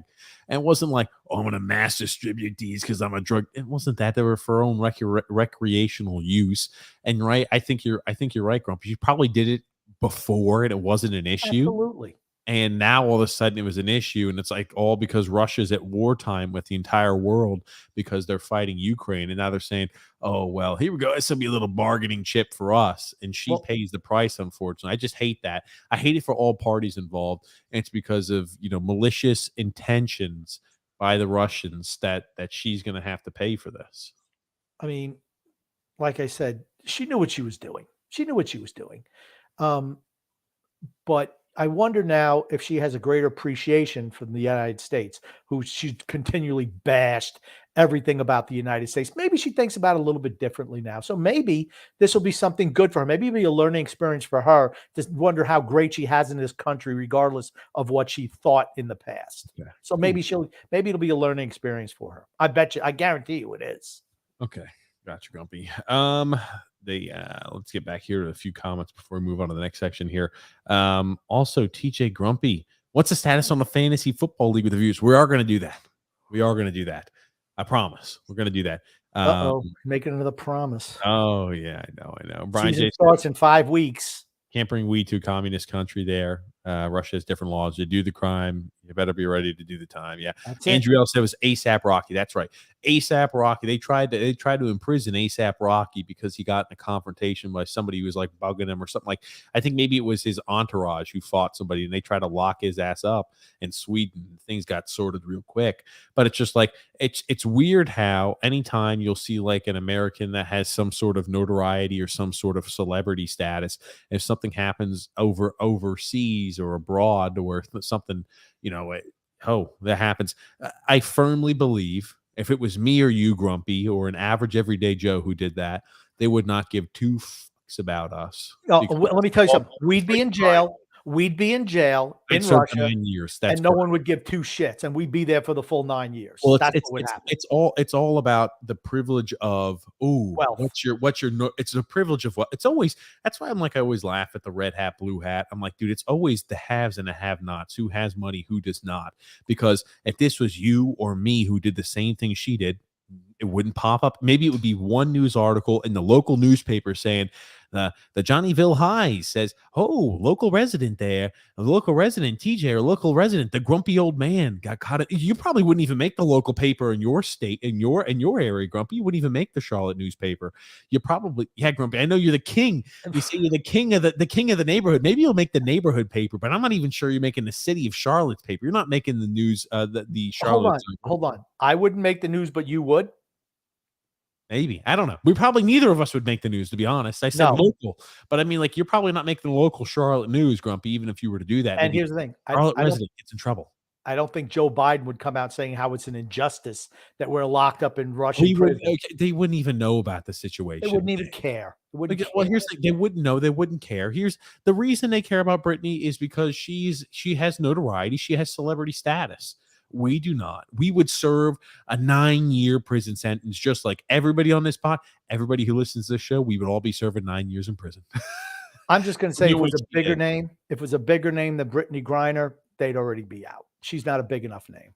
Well, here's the other thing, too. Maybe they wouldn't have given us as long as a prison suspension because we weren't as big of a target as a person like Brittney Griner was. But you're right. If that was LeBron James, people say, if that was LeBron James, he would be out of me. That is correct. If that was LeBron James, he would be out. He never would have been detained. Could you imagine if they held captive LeBron James?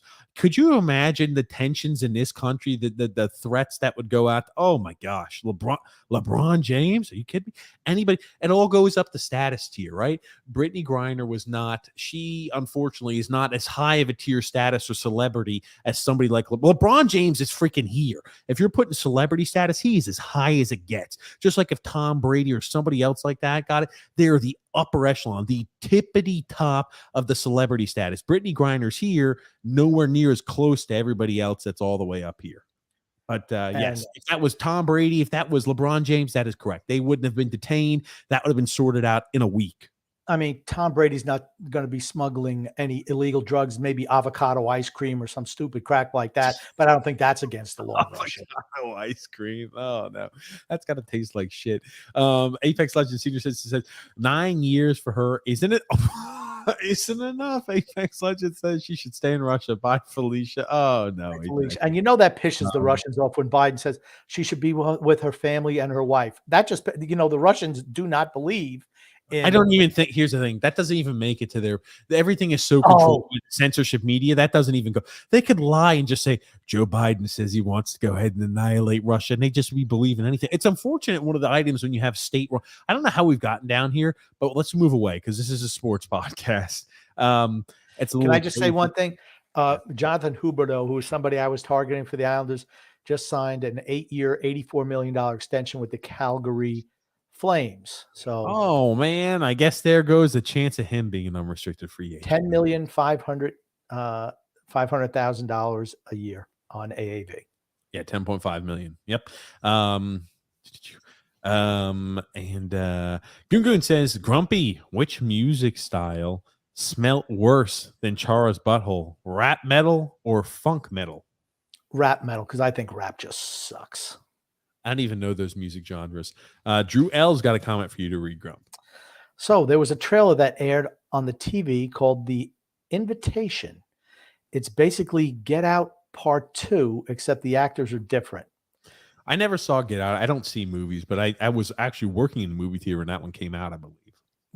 TJ worked in a freaking movie theater. Did he get me any free tickets? No. Yes, Did he go to the movies? No. I mean, my other son worked in the movie theater. We went all the time. He's just a better son. What can I tell you? Just better all the way around. All right. So what was the rest of that comment? So don't worry about it. Okay. I won't worry about it. Okay. It was about funk metal or rap. No, there was one after that, the one with the TV thing. We already talked about that one, the TV thing. It's because there's lack of creativity in Hollywood these days. Okay. Or the I first didn't think the first one got paid a lot of money, so they Well, just said, here's the okay, thing. let's make number 2. Get Out was okay. For this day and age, it was wow. Okay, that's an original story, but it's because no one writes original stories anymore. And I give what's a guy who does that? Peele. Peele, yes, Jordan Peele. Yeah. And one thing I give him credit for, I don't think his movies are necessarily great, but they are original, and you got to give him credit for that. I like him. I do. I've always liked his count. I liked he was with Key and Peele. Yeah. Yeah, they were funny together. They always are. He's Andrew very good. He's very good with those type of like horror type movies. He's good at that. Yeah, and we're gonna move along rapid fire, Grumpy. I know you like when I say rapid fire time, Grump. Andrew L, because we still have other items we want to cover. We haven't even got to the MLB trade deadline, Grump, and we're an hour and 30 minutes in. So okay. Andrew L says Cole better than DeGrom, right, guys? No. I don't think he's better, but he's more durable. I think Jacob DeGrom's a way better pitcher than Garrett Cole. I don't think it's close. If you're saying I need a guy to go out there and pitch for me tonight, who would I go with? It's not Garrett Cole. It's Jacob DeGrom every day of the week. But is DeGrom going to finish the game for you? If he throws 7 innings and he ends up with 4 hits, 0 earned runs, and 2 walks, and 11 strikeouts, I'm okay. I'll trust my bullpen for innings 8 and 9. How often does Garrett Cole pitch 9-inning games? Or does he get hurt? That's my point. Does he get one hurt? game? The preface was, who would I have out there for one game if I needed to win? Garrett Cole or Jacob DeGrom? Both being healthy, starting the game, I'm going Jacob DeGrom. I think they're pretty much saying who would you rather have. I think DeGrom's a better pitcher, but he's nowhere near as durable as Cole. Not even close. Oh my God. We're circling. Grumpy's circling over here. James F says, hey, my Raiders are up 20-3 today against the Jags. Josh McDaniels, good. He's a good coach and hire by them. Yeah, I tell you, it's early. It's only preseason game 1. Ron J says, you guys seen Phil? He thinks the Islanders are getting JT Miller for $5 million. Phil's got to put down that crack pipe. Oh man. Grumpy, what do you think about the Roadhouse remake? Oh man, Roadhouse is one of those guilty pleasure movies for me. Why would you want to remake something that was so awesomely terrible? I mean, it just has a special place in your heart if you've ever seen it. Yeah. Drew L says, damn, Grump, you pick favorites. He does. He likes his little Garrett Cole. He does. I didn't say that. You misunderstood what I said. I didn't. No, I completely understood. And I don't need you to go back through it for a circle for the 3rd time. We completely understood, Grump. Joseph C said, Flames, yep, just signed Huberto 8 years. Way ahead of you, Joseph. Way ahead. 84 million. No, this was a minute ago he posted this. I'm just popping it up on screen. Holy shit, Grump. I can't believe the Islanders are going to be I can't believe that Kadri is going to be an Islander. I'm predicting 7 years, 7.5 million per. I can't think of a worse contract than that ever. That's a we need to tie Lou up and never let him out of his damn house. Yeah. Holy crap. Andrew L said Garrett Cole got shelled by the Mariners. I think gave up 6 runs in the first inning. Heck, I love it. Joseph C said, I didn't think I would like it, but I watched the Beavis and Butthead do the Universe movie. Nostalgic for me. Looking forward to the new series on Paramount Plus. I never watched that show. TP, or what they used to say? PT for my bunghole or something like that. PT for my bunghole. I just like, I mean, that used to be an MTV series way back. Mm-hmm. I mean, favorites in the family, not Garrett Cole. Oh. Maybe. I don't know. James F says, you guys, would you trade Matt Barzal for Dylan Larkin? No way. Matt Barzal in Detroit would put up freaking 100 points a year. He'd be a guy putting up. Could you imagine him playing with a high octane system like Detroit with wingers like Bertuzzi, with wingers like Perron, with wingers like Lucas Raymond? He would be putting up points in droves with defensemen like Mort Cedar, with defensemen that put up points like that. He would be putting up points in droves going forward. Dylan Larkin, I like him as a player, but man, I'd rather have Matt Barzal. He's quite a bit older than Matt Barzal also. Mm-hmm. Said Yo was crying at that movie. I'm watching that movie. I guess I must have been laughing. Yeah, PP for my TP for my bunghole. That's right. Got here. Want to move along, Grumpy. Let's talk a little bit about the MLB trade deadline. We talked about the 3 teams that were the favorites to get Juan Soto. We had mentioned we thought that he was probably going to go to the Padres. Sure enough, Grump, Juan Soto was traded to the Padres as well as Josh Bell, Grumpy. Initial reaction there to the trade. Good trade for San Diego. Maybe a good trade for Washington. We'll never know. Well, it'll take us a while to find out. We'll never know. We'll never know. It'd probably take 3, 4, 5 years before we find out if that panned out for them. I'm not even sure that long. Well, quite a few of those guys are like A-ball players. It's a long way from the A League to the Major League. So, I think the Abrams kid is borderline ready now, shortstop. But, okay, who got the best players in the deal? It was San Diego. Yeah, CJ Abrams was a 6th overall pick back in 2019. He's 23 years old. Mackenzie Gore, who's had a good year. He's got arm issues. He's got arm issues right now. Yeah, 23 years old, 3rd overall pick in 2017.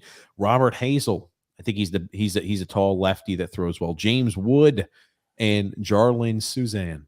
So they got a few prospects. And again, I like Mackenzie Gore. Suzanne, I'm sorry, Mackenzie Gore early on in the season was lights out before he injured his arm a bit. CJ Abrams is a guy you're right. I think is almost ready, and I think that this is a good return that's coming back to the Washington Nationals. Like I said, 3 to 4 years, we'll find out what's what. Right now, San Diego got the 2 best players in that deal. Josh Bell is going to pay dividends for them, batting 5th in the order. Fernando Tatis should be back within the next 2 weeks. Yep. That lineup's going to be loaded. They're going to be tough to handle come playoff time. Do you think they're the favorites maybe to win the World Series? I still have to say the Dodgers. Dodgers or Houston. I don't think much of the Dodgers. I think the Mets edge the Dodgers. Maybe. It depends on if DeGrom can stay healthy. Scherzer, we know he's capable. DeGrom just pitched this last week and stayed healthy the whole inning, the whole outing, Grumpy. But here's the thing, right? Can he stay healthy? He's a high risk for injury. Really high risk. That's all I'm saying. Like I said, he's only pitched a fraction of the year, though. If you have Scherzer, DeGrom, and who's the Carrasco, Taijuan Walker. Carrasco, not Taijuan Walker. Forget him. Taijuan Walker, baby. Carrasco is your starting rotation in the playoffs. You got to feel pretty good about that, particularly the first 2 guys. So, this is a huge trade. This is one of the largest trades I feel like we've seen at the deadline. And how many years would you say that is, Grumpy? Some people were theorizing this is possibly the largest trade we've ever seen at the deadline. What do you think, Grumpy, about that? Because you're trading away a guy who's 23 years old. And he's just scratching the surface of how good he's going to be. You don't see guys that young get traded at the deadline. You just don't see it. Let's be honest. This could be franchise changing for both teams. Washington won a World Series, 3 years ago? 2 years ago? 2019? Yeah, the entire team's pretty much dismantled since that time period. Right. But here with this one trade, you're adding some prospects who, if they pan out, really expedites that rebuild process. Some guys are already in the MLB on that list. Okay. Well. Oh, what do you mean? Okay, they are. Okay. CJ Abrams is now just coming up. He wasn't even playing for San Diego. And Mackenzie Gore's hurt. Okay. So hold on. Mackenzie Gore played for them all year this year before getting injured. He's in the MLB already. Okay, he's in the MLB already. He's been on the DL twice with arm soreness this year. Twice already. You got to worry about that. He may have had something torn and they don't even know. Well, then that means he'll be out even longer. Yeah. CJ Abrams is a big piece. You're right. He played well in AAA, played well in AA. He's a young guy like that too. I'm sorry. He's only 21 years old. I don't know why that image says 23, but CJ Abrams only 21 years old. So I don't know how they got that messed up with current age. Yeah. CJ Abrams, 21 years old. He's got a chance, obviously, to grow. A guy who was a top 10 prospect going into this year, a big name guy for certain, headed there to the Washington Nationals. So, yeah, we will find out who's the winner of this trade But it was a big move Okay. nonetheless. San Diego was going to win that trade because they got the best player, and he's 23. Don't even know if he's the best player, Grumpy. He is the best player. Okay. Absolutely, he's the best player in that deal. Okay. Please, it's not even close. Okay. Okay, Grumpy. We'll find out. Drew L said, I will admit, as a Yankees fan, the fan base is annoying. People keep saying that Cole sucks. Meanwhile, Aaron Boone doesn't put him in any position to succeed half the time. I hate that Cashman re-signed him. Yeah, me too. I hate Boone. I think he's a horrible manager. He was an awful manager last year where we were just questioning how the hell he's kept his job. Now, do you think under old ownership, Grumpy, that he would have kept the job this long? No way. Cashman wouldn't even be there. If old man George was alive, you wouldn't even remember the name Brian Cashman. And Aaron Boone, he never would have given him the job. He's like, who's this milquetoast? How long has Cashman had the job for? 20-something years. Holy shit. So the old man was still alive at the time. How many World Series did Cashman win? One, right? In the last 20 years? No, I think he was the GM when they won in 2000 and 2000. It might even be more than 20 years he's been there. I mean, remember the Yankees won, what was it, like 3 out of 4 or 4 out of 5, something like that. 98, 99, 2000. So, and then they lost in 2001 to Arizona. They won in 2009. 2009. That was the one. That was the last. Phillies. That was the last time they've won. Okay, they've won only one series. They've won one pennant, or they've won one World Series. Again, one in the last 21 years. You're right. I don't think Cashman would still be. No, he wouldn't. He wouldn't be there. Yeah. But getting back to the comments here, Joseph C says here the Padres are going to be the World Series favorites to make it out of the NL with that rotation and with that lineup once they get Tatis back. Yeah, that helps them big time. Musgrove hasn't been pitching as dominantly as he was earlier on in the year. Well, you wonder how some of those Padres pitchers are faring right now. Well, he just got a big 5-year, $20 million contract extension this week, Joe Musgrove. That's correct. And he goes out there and has 4.2 innings pitched, 6 earned runs. Not a great outing after you sign the big contract. It happens. It happens. I know he's the guy who's been lights out. He's a guy who's had like a 2.5 ERA for almost all season. And, he's hadn't had a lot of games where he's struggled. But again, you're getting to that point of the season where, you could stay hot early on. And now it's, you see some of those guys start to fade as the season continues. The Padres also brought in Josh Hader to be their closer. Right. Now, the last couple of weeks, he's not been as good with Milwaukee, but they brought him in, and also Brandon Drury, who's like, I think Chenworth, the guy who they also have on their team, Chenoweth, can play multiple positions. He's been really good this year too. He's very malleable. That's for certain, Grump. And there you go. Yep, he's having a good year too. Yes, he is. He plays second, third, and outfield. Yeah. Drury. Drew L says, bring back Girardi. He was too tough on the younger players. Oh, can't do that anymore. Well, it's all about making sure the star players are happy. That's the way leagues are headed now. Ooh, that looked violent. Andrew L. Yes. It was violent. It looked violent. Andrew L. said, I feel like that is a shit return for Washington. To me, those players are just for Soto, and they didn't get anything back for Josh Bell. Yeah, I think San Diego wins a trade. You got the best player by far, and I think the second guy is the second best player, at least right now. Not long term. Yeah, I mean, Josh Bell is not going to re-sign with the Padres. You don't feel like, do you, Grumpy?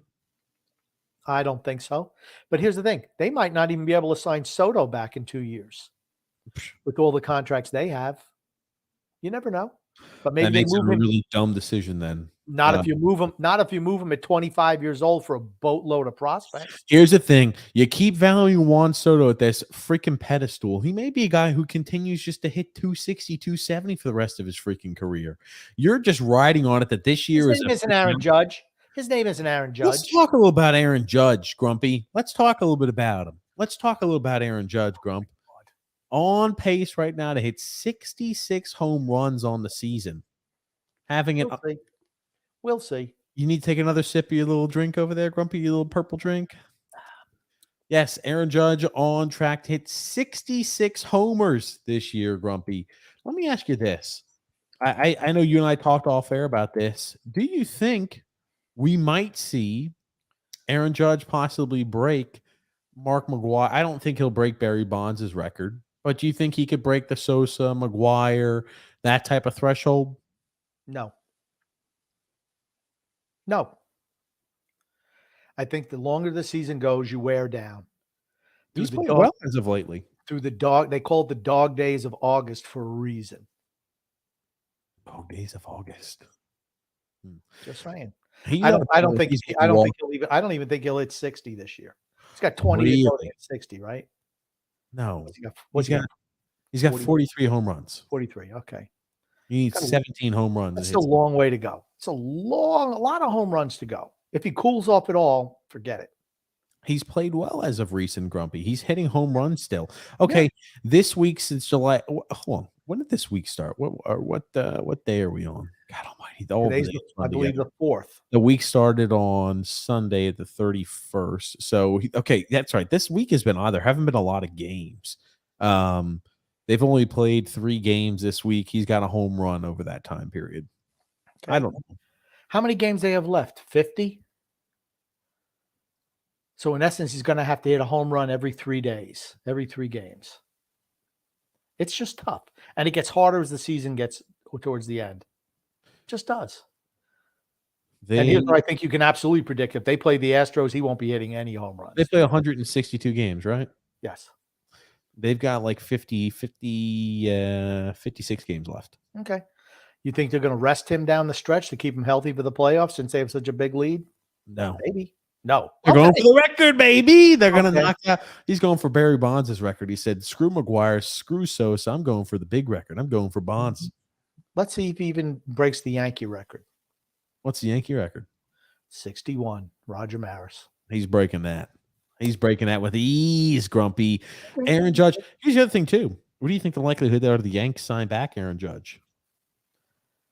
I think it's better now. If I was them, I would have went all in for Soto and let him hit them all. Okay, I don't know. Okay, I'm not asking that. Do you think they sign back Aaron Judge now? They didn't get Soto. Do you think they're signing back Aaron Judge? I think they will sign him back. Well, there you go. And Aaron Judge's Hall of Fame career continues. Oh, my God. Good. Andrew, I'm sorry.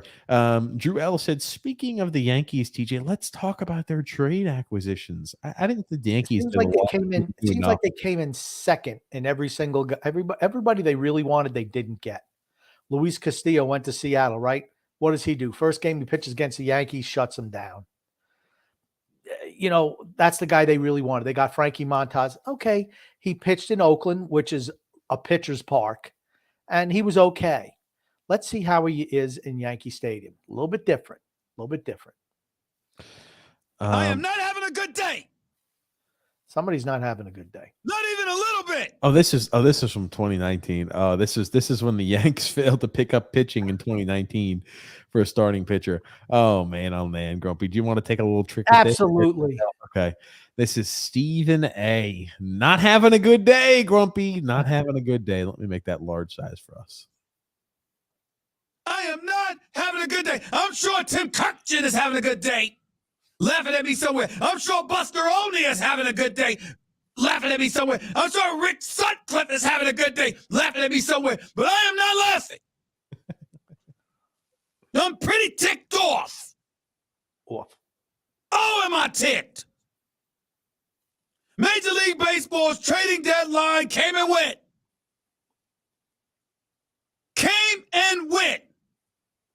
And the New York Yankees, the Bronx Bombers, smacking home runs all over the damn place. Sound familiar? Got a bullpen, got a closer, got one glaring weakness. Just one, Brian Cashman. Just one. One glaring weakness. And that is his starting pitching rotation. And yesterday's 4 p.m. deadline came and went. And the Yankees acted like a bunch of executives sitting on a toilet, too damn preoccupied to do what was necessary to secure a championship coming back to the Bronx for the first time since 2009. Grumpy, it's like some things never change. It's almost like starting pitching is still the Yankees' weakest point of their game. That's always historically been the Yankees' weakest position. Even developing players, they can't develop starting pitching. Historically, can't do it. All the best pitchers come from outside the organization. Jabba Chamberlain came from inside the organization. He was a superstar. They ruined Phil him. Hughes is another one of those high-rated guys, too.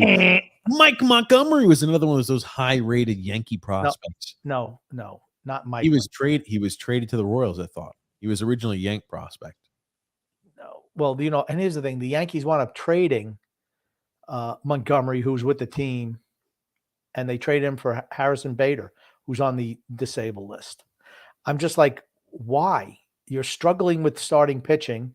They just think they can out-hit everybody. Come playoff time, come playoff time, that's not going to be the case. Just not going to be. Joseph C. said, the Padres better hope they win a World Series in the next 3 years because there's no way they re-sign back Soto. That could be an issue. Yep. Yeah. You got Machado, you got Clevenger, you have Musgrove, you have Tatis. You have all these guys signed to big long-term deals. They're younger players, but still, eventually the well kind of runs dry. Alexander says, TJ, sent you a message of a video that these guys on NFL Network made a joke about the Brittney Griner situation. Oh, That's goodness. not good. I'll have to say I'm interested in that. I wonder how funny it is. It's probably funny. Oh, God. Hold on a second. I'm just looking at the characters. It's like... Hold on a second. I don't know who the guy is on the left before I pop this up on screen, but this son of a gun has the biggest ears I think I've ever seen, at least proportion size to his body. He has the biggest damn ears. Andrew something. Andrew Siciliano. That's it. Holy hell. He's got the biggest ears I've ever seen. And is that Rappaport right there? Or who's that? Is that the Schefter? No, I don't think that's Schefter. Maybe it is. No, that's maybe that's Rappaport. Gotta look what I can't ever. Yeah, it's Ian Rappaport. Okay, I was right. I just anytime I saw him, like that's got to be Rappaport, isn't it? Okay, gotcha. I wonder what type of signals that Siciliano picks up on those ears. What type of radio signals? Before Rappaport has said some inopportune things before on Twitter and on television before. I wonder if he's got another one of those moments here. The guy has more information than anybody else in the league, and I always like that he's he's always making mistakes sometimes with how he presents things. But let's listen in. Ian, are you okay? You were tackled? Are you okay? I've been through a lot worse. Listen, if Ian thinks he can survive in a Russian prison, which apparently he believes a tackle from Nathaniel Hackett is the least of his problems. That was not really for air, but sure. I would say that's true. James Palmer, just pull back the curtain on the conversation we had off the air during the commercial. We're happy to report that he is okay. Well, that's kind of hard. They were talking shit about Brittney. Yeah, he can handle it. Here's the thing. They're not throwing her in the hole, right? That's not happening. I don't know. Maybe they want to start a Russian girls team in the gym. Maybe they play the Russian penal system, and that's going to be the number one pick. Maybe they want her. I don't know. Like, in North Korea, like they'd say, here we go. We're creating the North Korean league. Dennis Rodman's going to be the basketball. He's going to be the all-star. I think Dennis Rodman's going to hang up 100 points and 100 rebounds every game along there with their dictator. James F. said, Kershaw out with back problems. Again. He makes the Hall of Fame, though. Always hurt. He's going to make the Hall of Fame. Maybe. What do you mean, maybe? Look at the numbers. Maybe. And he's won a freaking World Series. What do you mean, maybe? I'll wait. Maybe. But Clayton historically. Kershaw, first ballot guy. Clayton Kershaw, first ballot Hall of Famer. Next comment. Ron, I got to pull up. Okay. You did this shit to me years and years and years ago, Grumpy. He was terrible. Okay, he's been terrible in the postseason. Just terrible in the postseason. He's won an MVP. He's won 3 Cy Youngs. He's had the ERA title 5 times, and he's won a World Series. What's the issue with him, Grump?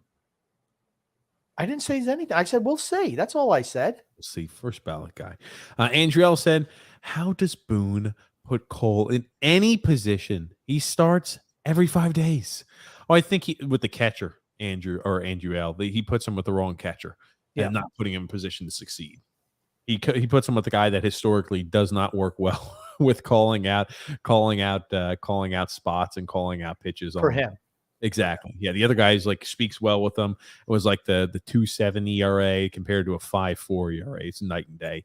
James F says Cashman has been around since 1998. Started out as an intern.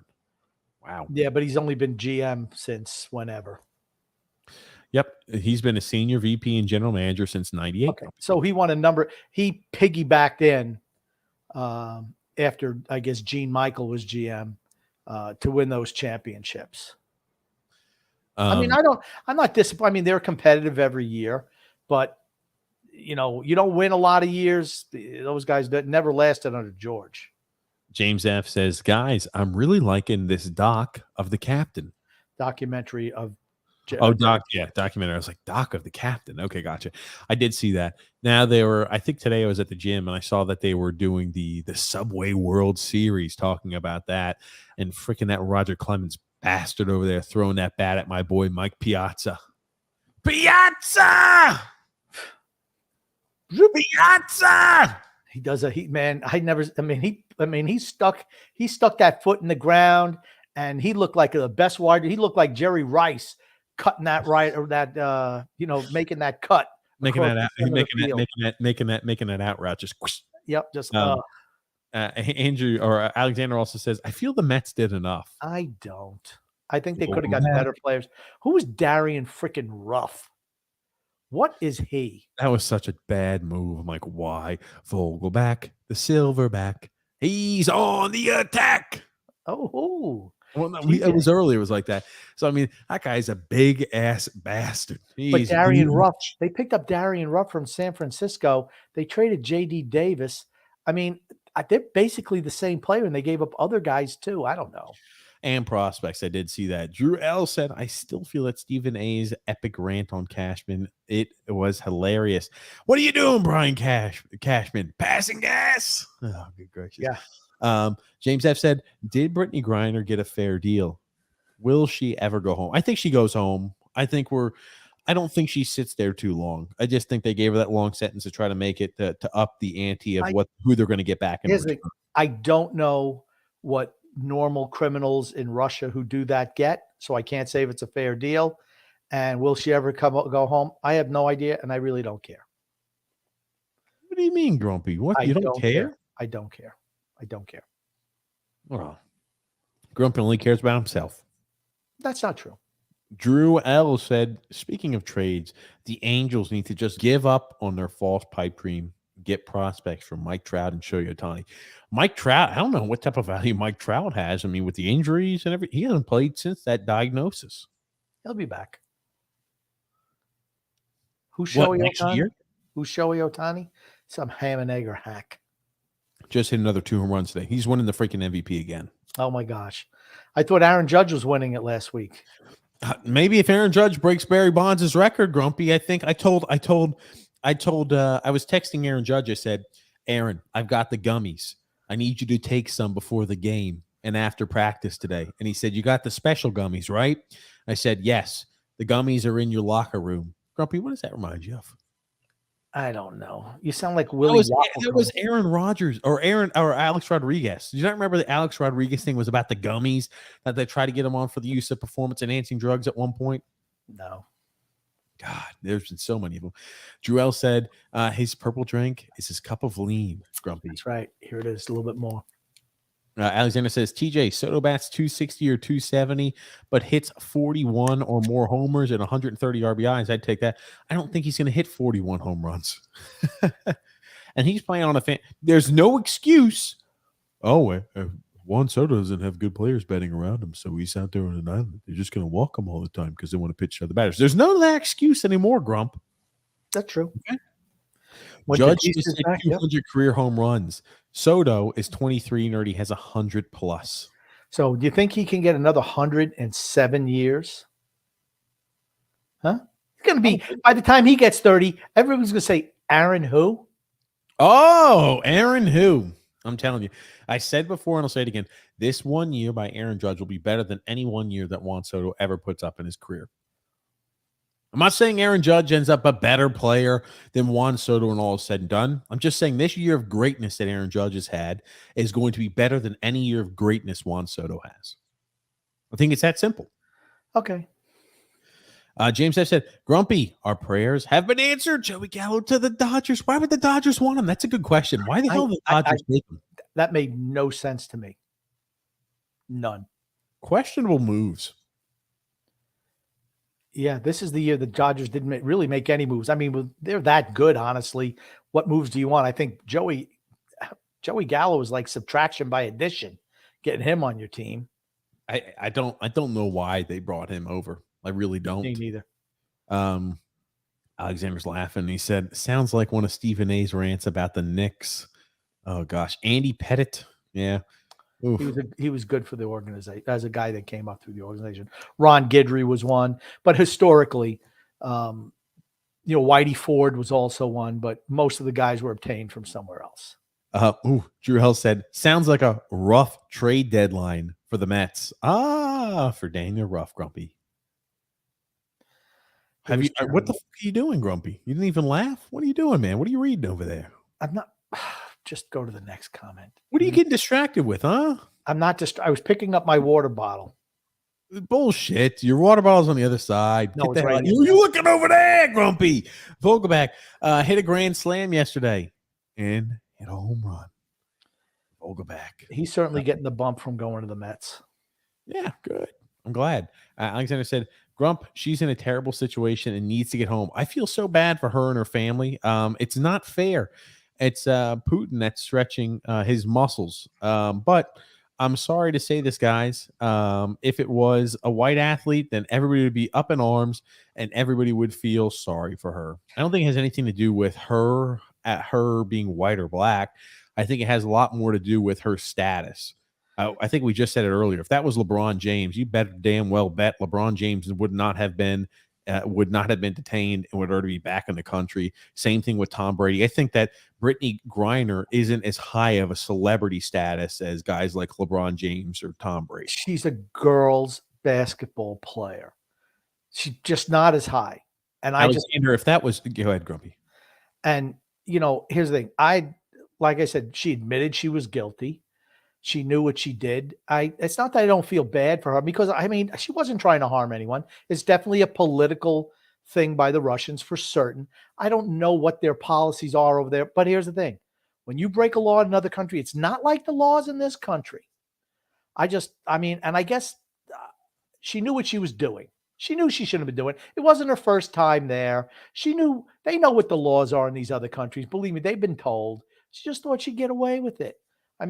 And I think she also suffers from the fact her anti-American stance really hurts her for a lot of people. I really believe that. Here's the thing, Alexander, if that was you or me, do you think we're going to get Do you think we're going to get people with a public outcry to say, do you think they even know we're arrested and imprisoned in Russia? Nobody besides our families. Other than that, nobody would know at all, and they wouldn't give two shits about us. It doesn't matter me or Grumpy or white. It doesn't matter at all. It's just what type of status do we have? I have no status. Grumpy, I can tell you what, though. I wouldn't be dumb enough to be trying to bring drugs to another country. I was about to say, I keep it very minimal what I travel with. And Drew L said, Grumpy, Aaron, who will be Aaron Boone? I don't even know what that means. I don't either. It's okay, DJ. I understand Grump hates my dad joke. My dad jokes. Okay, fair enough. But LeBron will never do that. Well, that's the whole thing. You wouldn't see Brady doing it either. They're smarter. It was just dumb. Yeah. Don't do the crime if you can't do the crime. She was traveling with, I thought it was a whole bunch of them. I don't know what the threshold was of how much you can travel with. I don't know. To be honest with you, I'm not going to go try to get through our penal code and look at their. I think that they're trying to use her for political gain. That's why they gave her such a long prison sentence. I don't think. I'm just saying. That's correct. We don't know. I'm just saying what I think. Grumpy. I have no idea. And I just said I'm not going to study their penal system or our penal system because I really don't care about it enough. I think they're trying to give her a longer sentence than probably what they could have given her. They try to give her the maximum sentence because they're trying to use her for political gain. That is just what I think, just off of hunching, pure speculation on my side. Well, it's funny because this is what they expected that the result was going to be. So maybe that is they look very harshly on drugs in Russia. That much I do know. True. I don't know anything about length of time, but they don't tolerate that. And, Alexander says, well, it's not like that here. Well, guess what? It didn't happen here. It happened somewhere else. Andrew L. says here, J.D. Davis and Dominic Smith over 124 games, 4 home runs. Naquin and Vogelback, 6 at-bats, 3 home runs. That Vogelback blasted. Vogelback on the attack. Alexander said, Ruff is batting at 300 versus left-handed pitchers. Must have been hitting like 40 against righties. I think his I was average gonna say he's hitting like 220 or something like that. There's a lot more righties in the league than lefties. Oh, good gracious. Just a situational guy. I just didn't think he was a big improvement. That's all. Drew L said Brittney Griner thought she was the same free treatment as LiAngelo Ball when he got arrested in China. Yeah, that's right. He got arrested in China and because he stole like something like sunglasses. And again, like why are you stealing shit? I don't. Again, he wanted getting released, but again, it just has to do with what your status is. The balls were at an all-time high. The dad, all the balls, LaMelo, LiAngelo, all the balls. I think it would be naive. I think it would be naive to say that the political situation with Russia and the Ukraine didn't have some bearing on this, though. That's correct. She was playing ball in Russia. Yeah, I know. So she was familiar with the area. She knew what she could and couldn't do. Anyway, Drew L. Yeah, we're moving along. Drew L. said, holy shit, guys, Jacksonville scored a touchdown. Somebody call the presses. Oh, man. And Ruff sounds like he has a rough time batting against right-handed pitchers. Should have said Damian sounds like he's having a rough time against pitchers. Right-handed pitchers, Grumpy. Yes, so talking about that. Now, I want to ask you a little bit about Justin Verlander. Now, do you think a guy like Justin Verlander might win a Cy Young? He's having a great year this year. 39 years old. And coming off a rotator cuff injury, even better. Yes, and again, now this is his stats ranked against qualified starters. Justin Verlander leads in wins with 14, leads in ERA with a 1.81 ERA, second in WHIP with a 0.87 WHIP, third in batting average with a 1.92 batting average. Grump. God, it's like you wait until I just get done talking to fucking take a sip of the drink always, and I got to stretch it out for a few seconds longer. What does it matter? Grumpy and your freaking inopportune drinks and sips. I think anyone who said they expected him to be this good coming back from Tommy John surgery is lying to you. Verlander is an unbelievable specimen. That guy's a first ballot Hall of Famer. What he's done over his career is just it's magical. This is the best year he's had, I'd say, since 2017. Yeah, he's been good. I remember when he started out in Detroit. I think he lost 20 games one year. I mean, he was kind of up and down until he started moving off that Detroit team. 17. That's right. That was the most losses recorded that year. His ERA was a 4.84 ERA. It wasn't until the last 2 or 3 years that he really started picking it up in Detroit. You're right. He had a lot of years where he's in the high threes and the 4 ERAs in Detroit. Yep. And then he went to, where did he go to after Detroit? Right to Houston. Oh, he went right to Houston. Okay. Well, he's really improved since he went to Houston. It happens. Boy, look at that. You get yourself a good lineup. You don't feel like you have to be perfect every inning. It frees you up a little bit, and he's been great for Houston. I feel like he's going to win the Cy Young, the NL Cy Young, wouldn't you? The American League Cy Young, maybe? I'm sorry, the AL Cy Young. No, he's one of the, you have to assume he's winning the AL Cy Young, right? Leads in wins, leads in ERA. And it's not like, his strikeout numbers or anything to scoff at. 122 strikeouts on the year. I don't know, Grumpy. I feel like he's the favorite to win the Cy Young at this point for the AL. Well, you know what? It's still got a long ways to go. Still got 50-something games to go before the season's over, so a lot could change. If he ends up with 20 wins and it keeps things somewhat status quo of what he's done so far this year, I think he wins, because I think that's a guy who could break over the 200 strikeout plateau again. He's a guy who will have a low ERA, possibly under 2, with 20 wins. He deserves to win the Cy Young. I agree. Third Cy Young. I agree that he's on the short list for winning that award this year, without a doubt. Absolutely. Absolutely, Grumpy. I wanted to bring him up because, you watch from afar, but you'd never really think about how great his numbers were compared to others. And I mean, after the surgery too, for him to bounce back the way he's done this year, he'll definitely win comeback player of the year. I know they have one of those in every sport. He'll definitely win that as well. Yeah. He's been, like I said, that's what surprised me is he's come back and been good right from the get-go. Alexander says Harold Reynolds compared Juan Soto to Tony Gwynn, but with much more power. He's like Tony Gwynn made the Hall of Fame, didn't he? Yeah, no kidding. He was just a great batter, batting average, everything. You're going to see Soto's numbers just going to take off. You're gonna regret the day that you ever said that Aaron Judge is better than Juan Soto. I didn't say that again for the 5th time. I said this year. You said his whole career. You said. Grumpy. I said this year Willie Waffle. It's going to be this year. Aaron Judge will have better stats in a single year than Juan Soto will ever have in one single year of baseball. Who's going to be the better player when all is said and done? It's going to be Juan Soto. I don't know, Grumpy. Juan Soto. You were preaching Aaron Judge 2 weeks ago, but now I still am preaching Aaron Judge. I like Aaron Judge. I like Aaron Judge as a batter. I think he's a better batter than Juan Soto. I stick with that. He's a better batter. You said who's a better player? Okay, batting's not everything in the MLB, Grumpy, as a positional player. I'm just saying I think Aaron Judge is a better batter than Juan Soto. What's wrong with that? You are Willie the Waffle Cone. I'm not. I've stuck by my position, and I still stand by it. This one season, Aaron Judge will have is better than any year Juan Soto will ever have. Move on. Everyone knows you're lying now. Move on. Bullshit. Just move on. You already got the shovel out. The hole's already dug. Forget it. You're just a freaking slick oil shit salesman. Move along. Yeah, Drew L said, speaking of football teaching, what's the status on the fantasy football for your league? Should I create the league? I will create the league, Drew. I will. Here's the thing, Drew. We're not going to do the draft before like the week of the NFL season starting, because I do not want to have the draft where you have 1 or 2 or 3 weeks left of NFL preseason still to go, and people are tearing ACLs and breaking bones and going to miss an entire season. So I try to do it as close to the start of the actual season as possible. I don't want people to draft a guy high and him tear an ACL week 1. It's like, well, shit. So I try to do it as close to the NFL season as possible.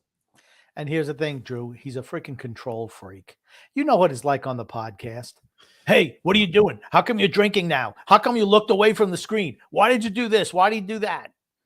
And he goes and wears a tank top and is laying there like a slug in the chair. Why don't you go chug that mountain drink that you got there? Look at that. Glug, glug, glug. Look at this. Ugh, look at him. Every time you stop talking, I'm going to start taking a sip of my drink because it's something you love to freaking do. Every time I'm stopping talking, you magically and you got to do it like this too. Your ass is so freaking old, Drum. You're over here like this. You got to go ahead. You take your little drink out, a little drink, and go pull it in the cup, I guess. You are so sad. You go ahead and go. You drink like this. So sad. So sad. Literally a sip of freaking water. You take a sip, man. When I'm drinking, I'm freaking drinking, Grump. There's no in between. Why don't you take a sip, Grump? It looks like your mouth is dry over there. Why don't you do this? Why don't you do that? You do need to sip because it's like you can't retain any water in your mouth. I don't know. Your salivary glands, Grumpy, are starting to give up on you as they get older too. Alexander says, Soto, what is the bias you have against Juan Soto? There you go. don't have any bias against him. I'm just saying the guy's not hitting as great this year. This fucking bastard. The guy's not hitting that great this year. And all I'm going to say is this. Maybe he's a guy to where he capped out was a few good years when he was young. And he struggled. He's 23. He's 23. I said it before and I'll say it again. I think Juan Soto could dream of having as successful as a career as Bryce Harper. I don't think Bryce Harper is a guy who makes the Hall of Fame, right? People are dubbing this guy Tony Gwynn. He's as good of a batter as Tony Gwynn. He's as good as a player as Tony. Tony Gwynn's a freaking Hall of Famer. So is Juan Soto. First ballot. First ballot.